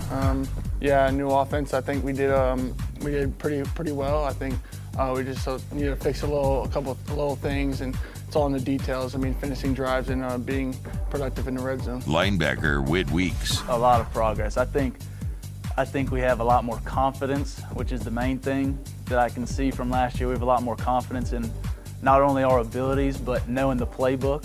So that's huge for us. Defensive end Savion Jones. It's going to be excited to be able to finally play a home game again, especially since it's the 100-year anniversary. The whole stadium got renovated, and it's a local college that's not that far away from us, so of course it's going to be packed out, so I'm excited to play in it again. Tight end Mason Taylor. I think he did phenomenal for his first time on such a big stage in Las Vegas. I think he did a great job of shutting out all the noise and all the things that we worked on. So I think he definitely did a great job. I think as an offense, as long as we, like I said, close out those drives and finish the game when it needs to be finished, I think we'll be just fine. Linebacker Whit Weeks. Oh, I can't wait. I mean, that's my favorite place on earth. Playing in front of 100,000 people, it's the greatest feeling in the world, like I've said before. So I cannot wait. I'm excited. Defensive end Savion Jones. I feel like the key for me is just to, not get a big head. Just as people can have one bad game, and the rest of the season be good, somebody can have a good game and the rest of the season be bad. And I feel like I understand that. So I just need to continue working on little things and try to be consistent. Tight end Mason Taylor. We're really excited to get back, show the fans what they deserve, really just focusing on ourselves right now as a team, and just going out there and executing and worried about what we have to do on the field Saturday night. Linebacker Whit Weeks. We got to execute better. We had great effort, but at the end of the day, we weren't able to execute when it mattered most, so we just got to go out there this week and execute at a high level, and then continue to, throughout the season, just continue to execute at a high level. Defensive end Savion Jones. We don't mourn our losses for that long because we know that it's just as much bad things that happen out there is just as much good thing. I feel like we had a lot of effort and enthusiasm going out there, and we just need to work on finishing and our discipline. Tight end Mason Taylor. I think we moved on pretty fast. I think on Monday everyone's heads were up. We know what we have to do. Our main focus is still to make the playoffs, and it hasn't changed. So I think as long as we focus on the things we have to do, it might be a little harder of a path now, but I mean, we're up for the challenge. Talkin' Tigers. Eagle 98.1 Game Day.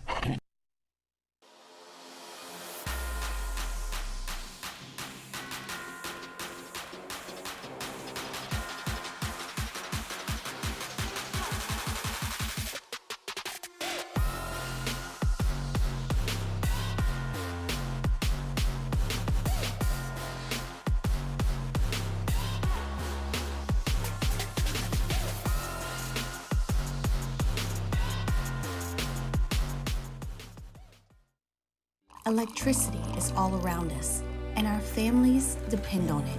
Every day is sparked by the power of a cold drink or a warm meal, a movie night, and a comforting light at the end of a dark hallway. From sunrise to sunset, playtime to bedtime, our team is ready to take care of your electrical needs. Even in the case of an after-hours emergency, the light in your life shines brighter with Mr. Electric. Hey, it's Matt Moscona. For years, you've heard me tell you about Insurance Network of Louisiana, helping you find better coverage for less money. But it's not just for your home and auto. They also offer commercial property. So, retail stores, professional offices like doctors, dentists, attorneys, clothing boutiques. Insurance Network of Louisiana can find you better coverage for less money. They service the entire state of Louisiana, and they're local. So call today at 293-0450 or lainsurance.net. Jerry and Benny Payne began Central Plumbing Company out of their driveway in Tanglewood subdivision. 50 years later and 4 generations down the road, we continue to serve Baton Rouge and the surrounding areas for all of their plumbing needs. Residential, commercial, industrial, or hospitality, Central Plumbing is here 24/7, 365. We want to thank our customers, family, and friends for 50 years of success. And looking forward to 50 more. Gulf Coast Office Products is a nationally recognized Savin office equipment dealer based right here in Louisiana. Over 100 employees strong, Gulf Coast has the boots on the ground to support all vertical markets from education, engineering, legal, and finance. With the latest in office technology from desktop to production segment units, Gulf Coast and Savin have the perfect fit for you. Call 225-756-2644. That's 756-2644 for Gulf Coast Office Products. There it is, the extra mile, on the border of expected and extraordinary for those willing to go further, like vans customized for work or play, with safety and tech to keep you connected, supported by a 5-star sales, service, and finance team, and backed by the 1-star you know. So go the extra mile. It's never crowded, because so few have what it takes. 98.1. The Robinson Brothers Ford Lincoln College Football Scoreboard. Robinson Brothers Ford Lincoln on airline under the giant American flag. All right, here we go. Game's in progress. Number 1, Georgia finishing up with Tennessee Tech 48-0 with 3 minutes to go. Trevor Etienne did play in this game, 5 carries for 78 yards after missing the opener with a suspension. Early in the fourth quarter, Ball State leads Missouri State 28-21. It's St. Francis over Kent State 23-14. Halftime score, UNLV leading Utah Tech 44-7. Minute 30 to go in the first half. Northern Illinois continues to lead on number 5 Notre Dame 13-7. 2 minutes to go to the break in Salt Lake City. Number 11 Utah dominating Baylor 23-0. They got a scoring threat in the Baylor 36-yard line right before half. A little under 3 minutes to go at Iowa. Score is Iowa 10 and Iowa State nothing. Musa, tell me, they're allowed to practice offense in Iowa, right? Yeah. I mean, the state legislature didn't pass some law that you can't practice. Hey, we've seen some forward passes from Iowa today. None of them complete. Well, a few of them. Not very many. That's fair. Iowa State has, I think, 3 first downs, and Iowa has. Neither team is at 50 rushing yards, and there's 2.5 minutes to the break, Annie. Listen, I mean, I like good defense as much as the next guy, but this is tough to watch. Yeah. Number 22 Louisville leading Jacksonville State 28-7. Cal leading Auburn at Jordan-Hare 14-7. 2 minutes to go to the break there, and Cal has the football. They missed a short field goal, or they would be up 2 scores. Auburn's had a hard time moving the football. Yeah, and the difference in the game right now is an interception thrown by Peyton Thorne that got Cal off the field quickly after taking that lead. South Carolina leads Kentucky 10-3, under 2 minutes to go in the first half in Lexington. Also 2 minutes to go in the first half of Maryland and Michigan State. Those two teams are tied at 14. Washington leads Eastern Michigan 14-6. Halftime score, Wisconsin leads South Dakota 17-3. Toledo leads UMass 17-10. Boston College leads Duquesne 35-0. These are all second quarter scores. North Carolina leads Charlotte 21-6. Halftime, Idaho leads at Wyoming 17-10. Navy leading Temple 23-0. Texas State a 7-3 first quarter lead on UTSA. End of the first in Oxford, number 6 Ole Miss leads Middle Tennessee 17-0. Couple of touchdowns on the ground for Henry Parrish. Marshall and Virginia Tech are just underway. Now, finals from earlier today. Number 3 Texas beat number 10 Michigan 31-12 behind 3 touchdown passes from Quinn Ewers. Number 8 Penn State survived Bowling Green 34-27 was the final there. Number 16 Oklahoma State beat Arkansas 39-31 in double overtime. Arkansas stuffed on a 4th and 1 that would have kept the game going. Taylon Green for Arkansas, 416 yards through the air. But Ollie Gordon, Musso, was held to 49 yards on 17 carries today. So Arkansas played some pretty good defense on, preseason All-American back. Yeah, they absolutely did. I mean, it was interesting that Oklahoma State kind of had a hard time getting him the ball early in that game, but I'm glad he at least ended up with 17 touches. But that's good for Arkansas, for sure. Number 17, Kansas State beat Tulane 34-27, a terrific game down at Yeoman Stadium. Tulane quarterback Damian Mensah had a phenomenal day right up until the point where he was sacked and fumbled, and Kansas State scooped it up and scored a touchdown on the play. That ended up being the margin of difference. It looked like Tulane had scored the tying touchdown. Yeah. They reviewed that, wiped it out, and I think it was the right call. Then they had a penalty. They backed them up, and they threw an interception in the end zone with 5 seconds to go, as Kansas State comes away with a hard-fought win. Syracuse beats number 23 Georgia Tech 31-28. Ohio State transfer quarterback Kyle McCord 381 yards and 4 touchdowns. Minnesota shut out Rhode Island 48-0. Rutgers beat Akron 49-17. Pitt beat Cincinnati by a point 28-27. It was Memphis over Troy 38-17. Army beat Florida Atlantic 24-7, and Texas A&M beat McNeese 52-10.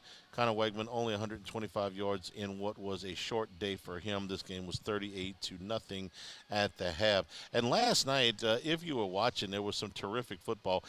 Not Indiana and Western Illinois. No, not that one. Indiana won 77-3. But BYU and SMU, BYU beat SMU 18-15. Very hard-fought game. BYU got the win. SMU, a lot of people thought that this was going to be a big year for this first year in the ACC. They did not score a touchdown in the game last night. BYU 8 tackles for loss. And Duke beat Northwestern 26-20 in double overtime.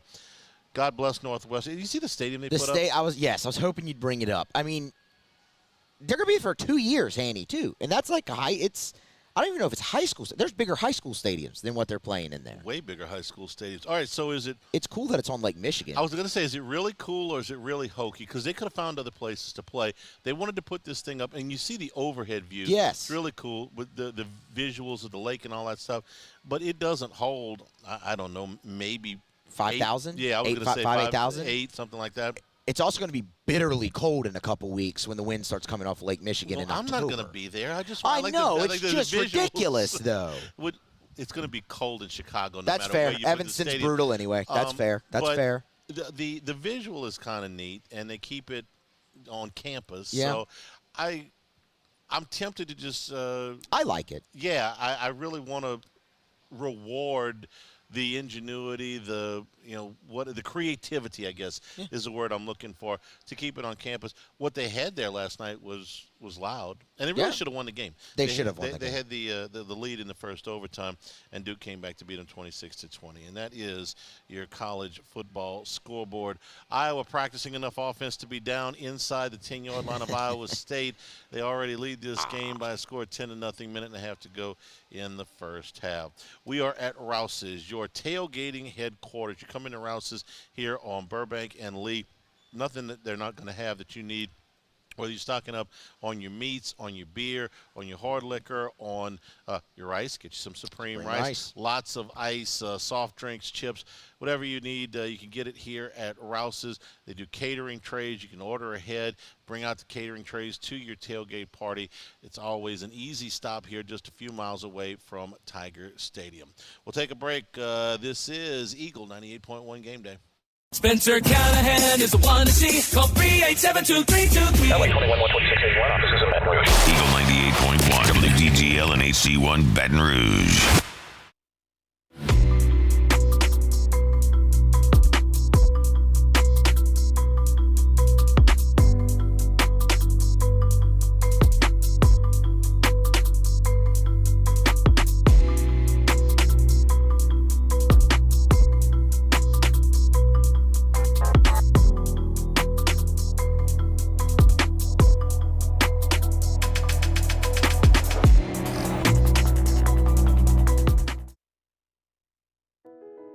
I've been doing business with Luba for 25 years. They're dependable, trustworthy. It's just the attention to detail with our clients. Our folks have years and years of experience. They're highly trained professionals, but many companies have that asset. What I'd like to think makes Luba a bit different is that we use those talents in a way that truly is dedicated to serving the needs of the folks who depend on us. Dylan Cruz here to tell you about Six Rings Baseball and Softball Camp. If you live on the North Shore and play ball, go to Six Rings Camps with former LSU assistant coach Dan Canaveri. His knowledge is second to none, and your child will improve and have fun doing it. Camps were held at Coquille Park and Six Rings Academy in Covington with 4 sessions over the summer. Full day and morning only sessions are available from ages 7 to 13. Go to sixringsbaseball.com or call 985-206-9096. Learn the game to love the game. When it comes to ending cancer, we push forward, always working together for you. That's why our cancer experts at Ochsner have clinically integrated with MD Anderson Cancer Center. This means advanced cancer care, including access to life-saving clinical trials and integrating care to treat the whole you. Introducing Ochsner MD Anderson Cancer Center. Long live you. Breck teamed up to reimagine your parks, and you imagined big. With your help, we went to work, creating 12 beautiful community parks across the parish. A family-sized water park, miles and miles of trails, and parks just for your dogs. There are more places to splash, to explore, to run wild, and even soar. You imagined, we delivered gold. Breck, your #1 park system in the nation. Electricity is all around us, and our families depend on it. Every day is sparked by the power of a cold drink or a warm meal, a movie night, and a comforting light at the end of a dark hallway. From sunrise to sunset, playtime to bedtime, our team is ready to take care of your electrical needs, even in the case of an after-hours emergency. The light 98.1. Eagle 98.1 Game Day. Keys to the V. Presented by Coors Light. Coors Light. Mountain cold refreshment made to chill. And we return here at Rouse's, your LeBearish countdown to kickoff. 2 hours and 25 minutes. Bring in former Tiger Richard Dixon. He'll be joining me on the post game following LSU and Nicholls State. Rich, good afternoon. How you doing? Doing good, man. Watching some good football today. Okay, before we get to the other stuff, the LSU stuff, what have you seen today that you like, didn't like? We watched it. It was a doozy in Stillwater, for sure. Yeah, I mean, Arkansas is going to be a good football team this year. The quarterback's running really well. Bobby Petrino's brought another level to that offense. It's aggravating because that's going to be somebody that, we're going to have to worry about. But the Tulane game was awesome. I mean, Of course, the games I'm talking about, the teams I wanted to win both lost. But, Right. it was really good football. Yeah, and we're watching Cal is leading man. Auburn. There's less than 30 seconds to go to the half, 25 seconds now to go to the half, and Cal's got the lead on Auburn. All right, Rich, we dissected this. By the way, Richard and I doing a podcast now, film review. You'll be able to watch it on YouTube this year, so you can go check that out, subscribe to it. You can get the audio only on LouisianaSports.net, 1045ESPN.com. We're going to drop those starting on Monday afternoon, a little bit behind this week because of the Vegas trip. Rich, we looked at the film together. We had some similar thoughts about the run game, and we've talked about that a little bit here today. What are you expecting differently, if at all, from LSU in the run game tonight? Look, I mean, it's execute. Those guys, they talked a big game coming into it. I think nobody really respected USC's defensive front seven, and they showed out and played. I mean, this is a game to get back to prove what you're talking about. Go out and execute, do your job, play with great technique, and push the ball down the field. All right, you talked about how they talked about it in the media, and when Lincoln Riley comes out in the postgame and said we didn't talk about, I didn't think that Will Campbell went overboard or anything. I just thought he said, hey, we're going to be a physical football team. Is that a real thing in the locker room when somebody says something like what Campbell said? It's not like he called USC out. At least I didn't think so. What did you think? No, I don't think he called anybody out, but he was very confident in what they could do. And anytime someone says they're going to do something, you're going to prove them wrong. And I really feel like, that's how USC took it. He wasn't disrespectful, didn't do anything wrong. He was just very confident in their way that they were going to push the ball. They were going to push people around and rely on the run game, and USC stepped up. It's not like I think that everybody here would have had a problem if he'd gone out there, man, I really hope we can run the football against USC. I mean, you don't want to say that, so you want the confidence. Yeah, no doubt. I mean, you're going to speak to your audience, but, I just feel like everybody's talked about this offensive line. And look, they were unbelievable in the pass protection. Getting us might didn't get touched. But we want to go out there and see them play, be a little bit more bigger bullies in the run game. Garrett Dellinger may not play in this game tonight. What happens when you got to replace one guy? Because these front five pretty much stayed intact all the way through August. There weren't a whole lot of missed days from that first five. The communications, Rich, when you have to replace one guy on the offensive line.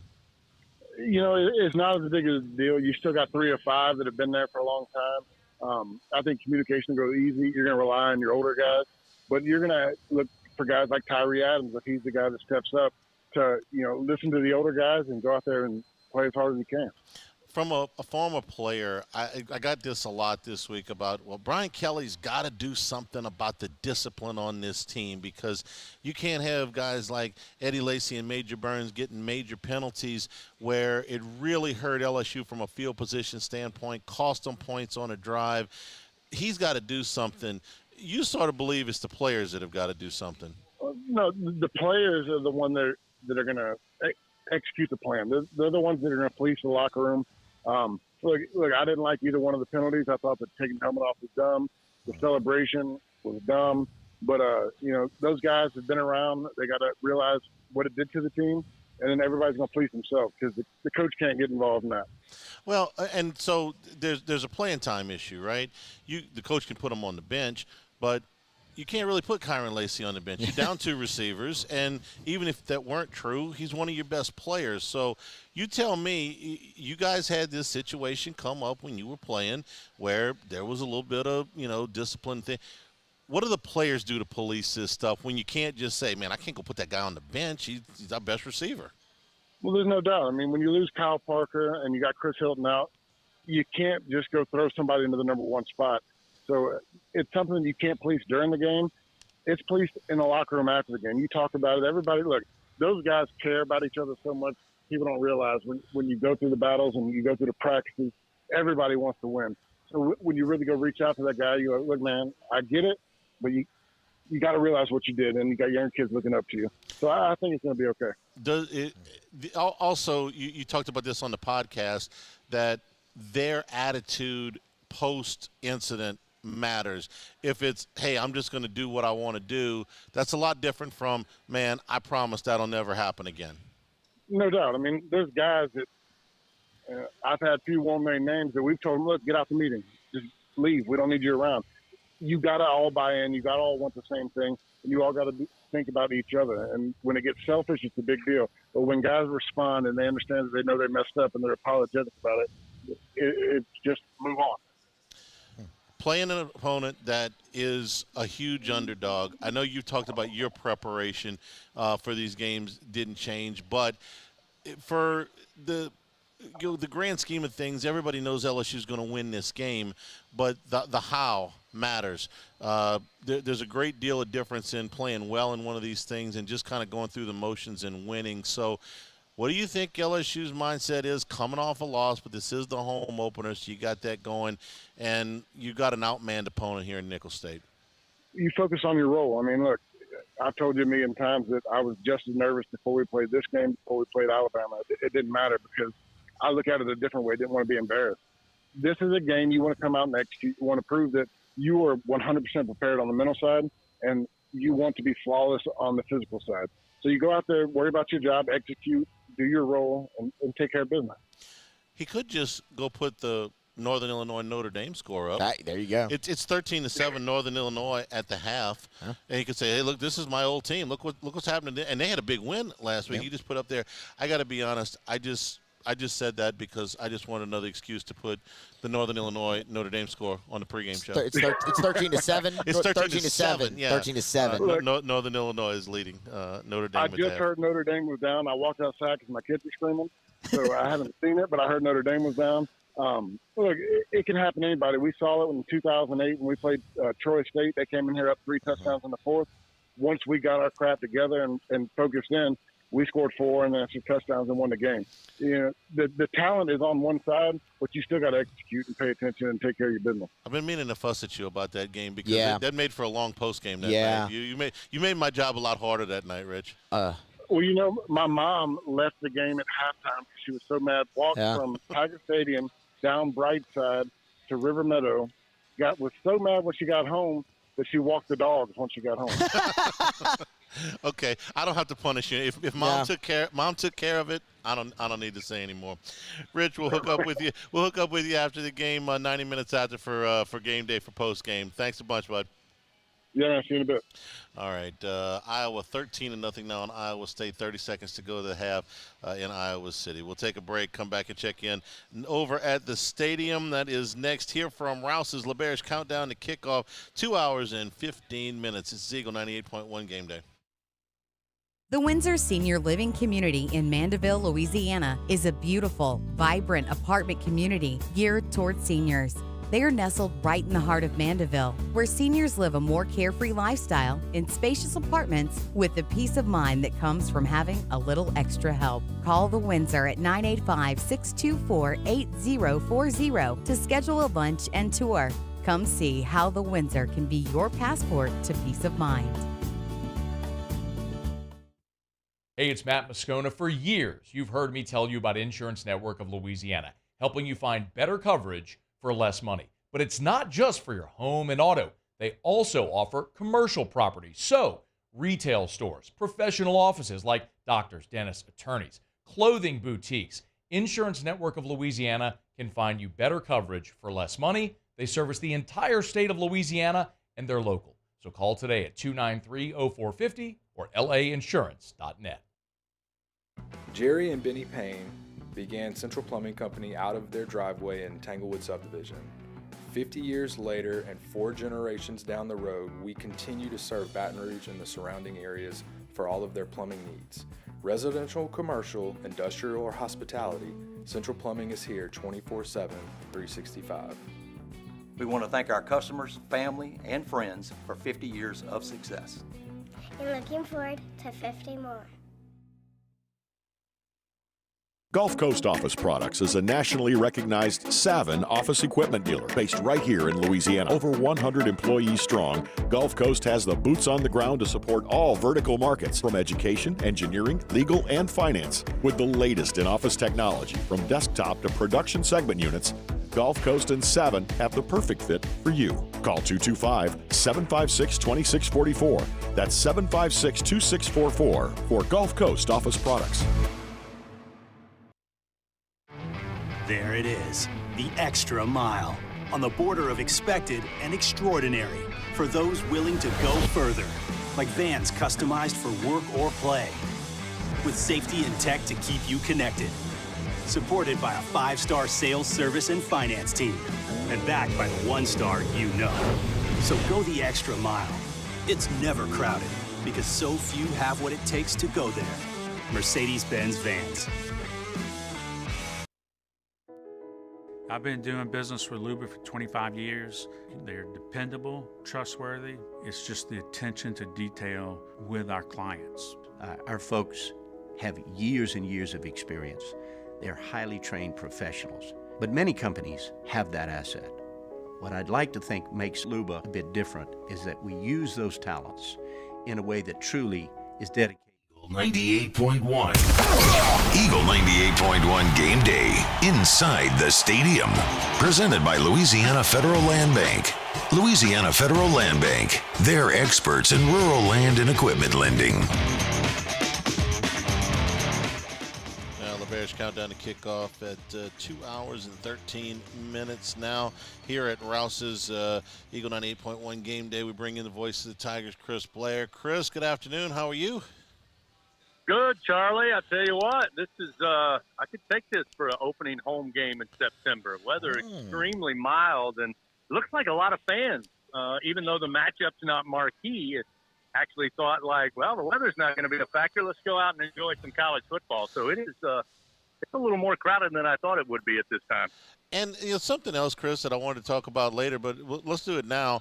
100 years of Tiger Stadium being celebrated all season long. So I know you've been in the stadium, but for those that haven't since last year, and that's just about everybody else, what can they look forward to tonight? Because I know the old gal looks a little different. Yeah, she certainly got a little bit of upgrades. And, I think the number one thing that I think fans will really notice first is going to be the sound. Obviously, there's been places where, depending on where you sit in the stadium, you're either having your skin peeled off your face or you can't hear. That's been taken care of. I think they'll be impressed with the sound. Secondly, of course, new ribbon boards, the giant video board, which, again, will go full screen at times and have replays and all kinds of crowd prompts. And then, of course, once we get to a Saturday night in Death Valley, you got to love the LED light show. And I tell you, just getting a brief little preview of what's in store, it won't do it justice watching on TV. Those who are in attendance will, I think, come away saying, you know what, that was pretty cool. So, the grandest building in college football now is second to none. With all of the modern upgrades, I think the fan experience they're going to enjoy quite a bit. Looking forward to that. All right, let's get to the game. Obviously, last week wasn't what Brian Kelly and company wanted. You get a chance to talk to him during the week, coach's show, and all the prep for the game and stuff like that. How would you describe his attitude? I know the fist pounding got a lot of play nationally in the post game, but you've had a chance to talk to him since then. Yeah, I think it was a little surprising to me, Charlie, to be honest, coming away from Sunday's game, that there was a lot of talk that, he threw a lot of blame at the players. I didn't sense that. What I got from him, listening to the actual words, was that he was a little upset that they didn't put these guys in better position. And, he talked about it on Thursday night at TJ Ribbs. The running game, he's not giving up on the running game. He didn't think it was the best performance individually by the offensive line and maybe even the running backs. But he also said they didn't do bad. We didn't put them in positions to have success. So it almost seemed like to me he was a little frustrated and not maybe utilizing the weapons the way they need to utilize those weapons. So, again, I felt like he took a lot of the blame, but also I think there were some pretty good conversations going on inside the building with the entire coaching staff. So that was my biggest takeaway. There were some injuries, and there'll be a first-half suspension on Jordan Gilbert. So we're going to see some new faces, and Brian Kelly talked about that a little bit this week as well. Yeah, I think Sage Ryan, you're going to see start the game at safety. Again, we saw him start and seen him start a couple of times at the cornerback position he did on Sunday night. I think they feel a little better. Again, down a few guys, but I think they feel like maybe he can help a little bit more in run support in that safety position as opposed to constantly be on an island with a receiver. So that's the one that stands out to me. And I expect to see, 3 or 4 deep. I've been prepared to get ready for every quarterback that's on the roster. depending on how this game goes. And I think we're going to see a number of different guys. And the quote-unquote game is on, to see a lot of rotation in the secondary as well as the receiving, with Parker and Chris Hilton still not ready to go. I think there's a couple of offensive line that we see a lot of, not because they can't play, but they probably want to give them a little bit of rest. So, I mean, I've got not only my 2, 3, and 4 deep, I've got the roster from 0 to 99 because something tells me I'm going to have to use it all tonight. Yeah, Sage Ryan going to safety, I think, is a wonderful thing. Ask me if they can do that permanently. That'd be a good idea. Does this mean that Brian Kelly talked about this a little bit on Tuesday, I believe it was, that they're still ramping Zy Alexander up. I don't know if that means he's ready to play corner. I certainly hope it does as they move forward. But who's going to start that other corner if you've got I don't know if you've got the lineups in front of you yet. I don't have it in front of me. I have Zy in that slot. I was not told that was going to be the norm for this game. So I'm kind of, like everybody else, kind of expecting to see or excited to see who they start at that other side with Sage moving to the middle of the field. So, again, I've got them all on the sheet. We'll see who they go with when they start tonight's game. Chris, we'll turn the baton over to you guys with the network at the bottom of the hour. What's coming up on pregame? Well, we got Dennis Shaver going to stop by and see the guys and talk about, LSU track and field, which coming off in a sensational season. I'm sure you talked about it, as well as well represented in the Paris Olympics. So Coach Shaver is going to kind of talk about his experience. I'm sure he had a good time in Paris. And then we're going to get a scouting report. Seth Thomas, who calls the game for Nicholls, kind of going to give us a little in-depth on what, Nicholls will try to do.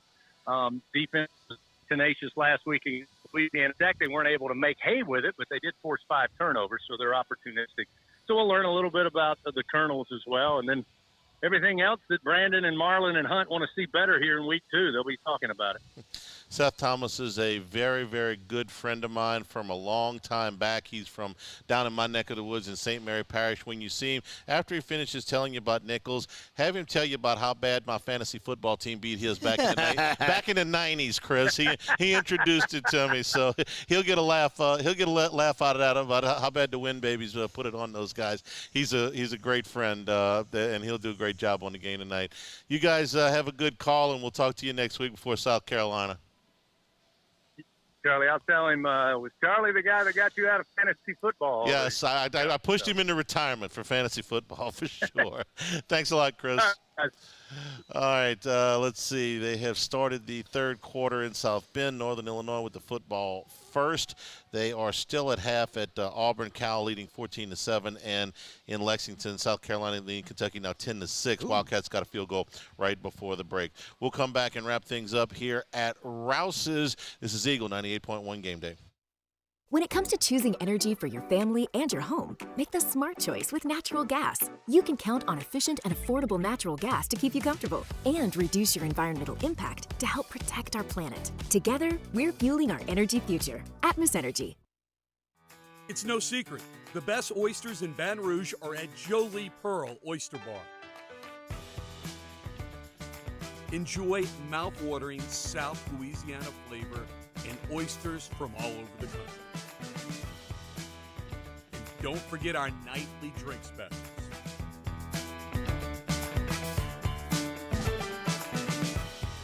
Jolie Pearl Oyster Bar, located in downtown Baton Rouge. Dylan Cruz here to tell you about Six Rings Baseball and Softball Camp. If you live on the North Shore and play ball, go to Six Rings Camps with former LSU assistant coach Dan Canaveri. His knowledge is second to none, and your child will improve and have fun doing it. Camps were held at Coquille Park and Six Rings Academy in Covington with 4 sessions over the summer. Full day and morning only sessions are available from ages 7 to 13. Go to sixringsbaseball.com or call 985-206-9096. Learn the game to love the game. When it comes to ending cancer, we push forward, always working together for you. That's why our cancer experts at Ochsner have clinically integrated with MD Anderson Cancer Center. This means advanced cancer care, including access to life-saving clinical trials and integrating care to treat the whole you. Introducing Ochsner MD Anderson Cancer Center. Long live you. Breck teamed up to reimagine your parks, and you imagined big. With your help, we went to work, creating 12 beautiful community parks across the parish. A family-sized water park, miles and miles of trails, and parks just for your dogs. There are more places to splash, to explore, to run wild, and even soar. You imagined, we delivered gold. Breck, your #1 park system in the nation. Electricity is all around us, and our families depend on it. Every day is sparked by the power of a cold drink or a warm meal, a movie night, and a comforting light at the end of a dark hallway. From sunrise to sunset, playtime to bedtime, our team is ready to take care of your electrical needs. Even in the case of an after-hours emergency, the light in your life shines brighter with Mr. Electric. At Relief Windows, we're more than windows. We're windows, doors, hardy plank, and vinyl siding. But our #1 product is always customer satisfaction. Visit us online at Relief 98.1.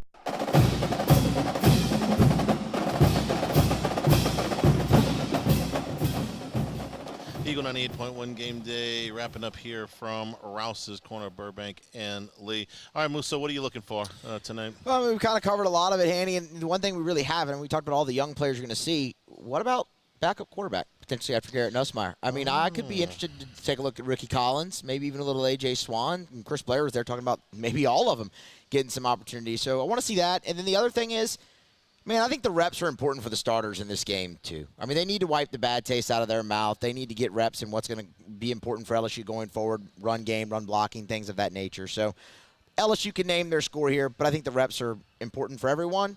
Communication in the secondary with the young guys. There's a lot to watch for, but, yeah, backup quarterback. I'll go with that here as we close out the show. Yeah, it's pretty good because you're right. We haven't talked about that. That was fluid through most of August. Yeah. Collins, I'm thinking. Me too. Me too. Probably. We'll get the first shout, and then maybe we see the third quarterback as well. Collins is, from right here in Baton Rouge, Woodlawn High School, Woodlawn. So love to see him get a shot at this. He's number 10. I'm going to give you the numbers of the other freshmen we expect to play tonight for the first time. Since if you're in the stands and you go, wait, who was that? Who's that guy? Yeah.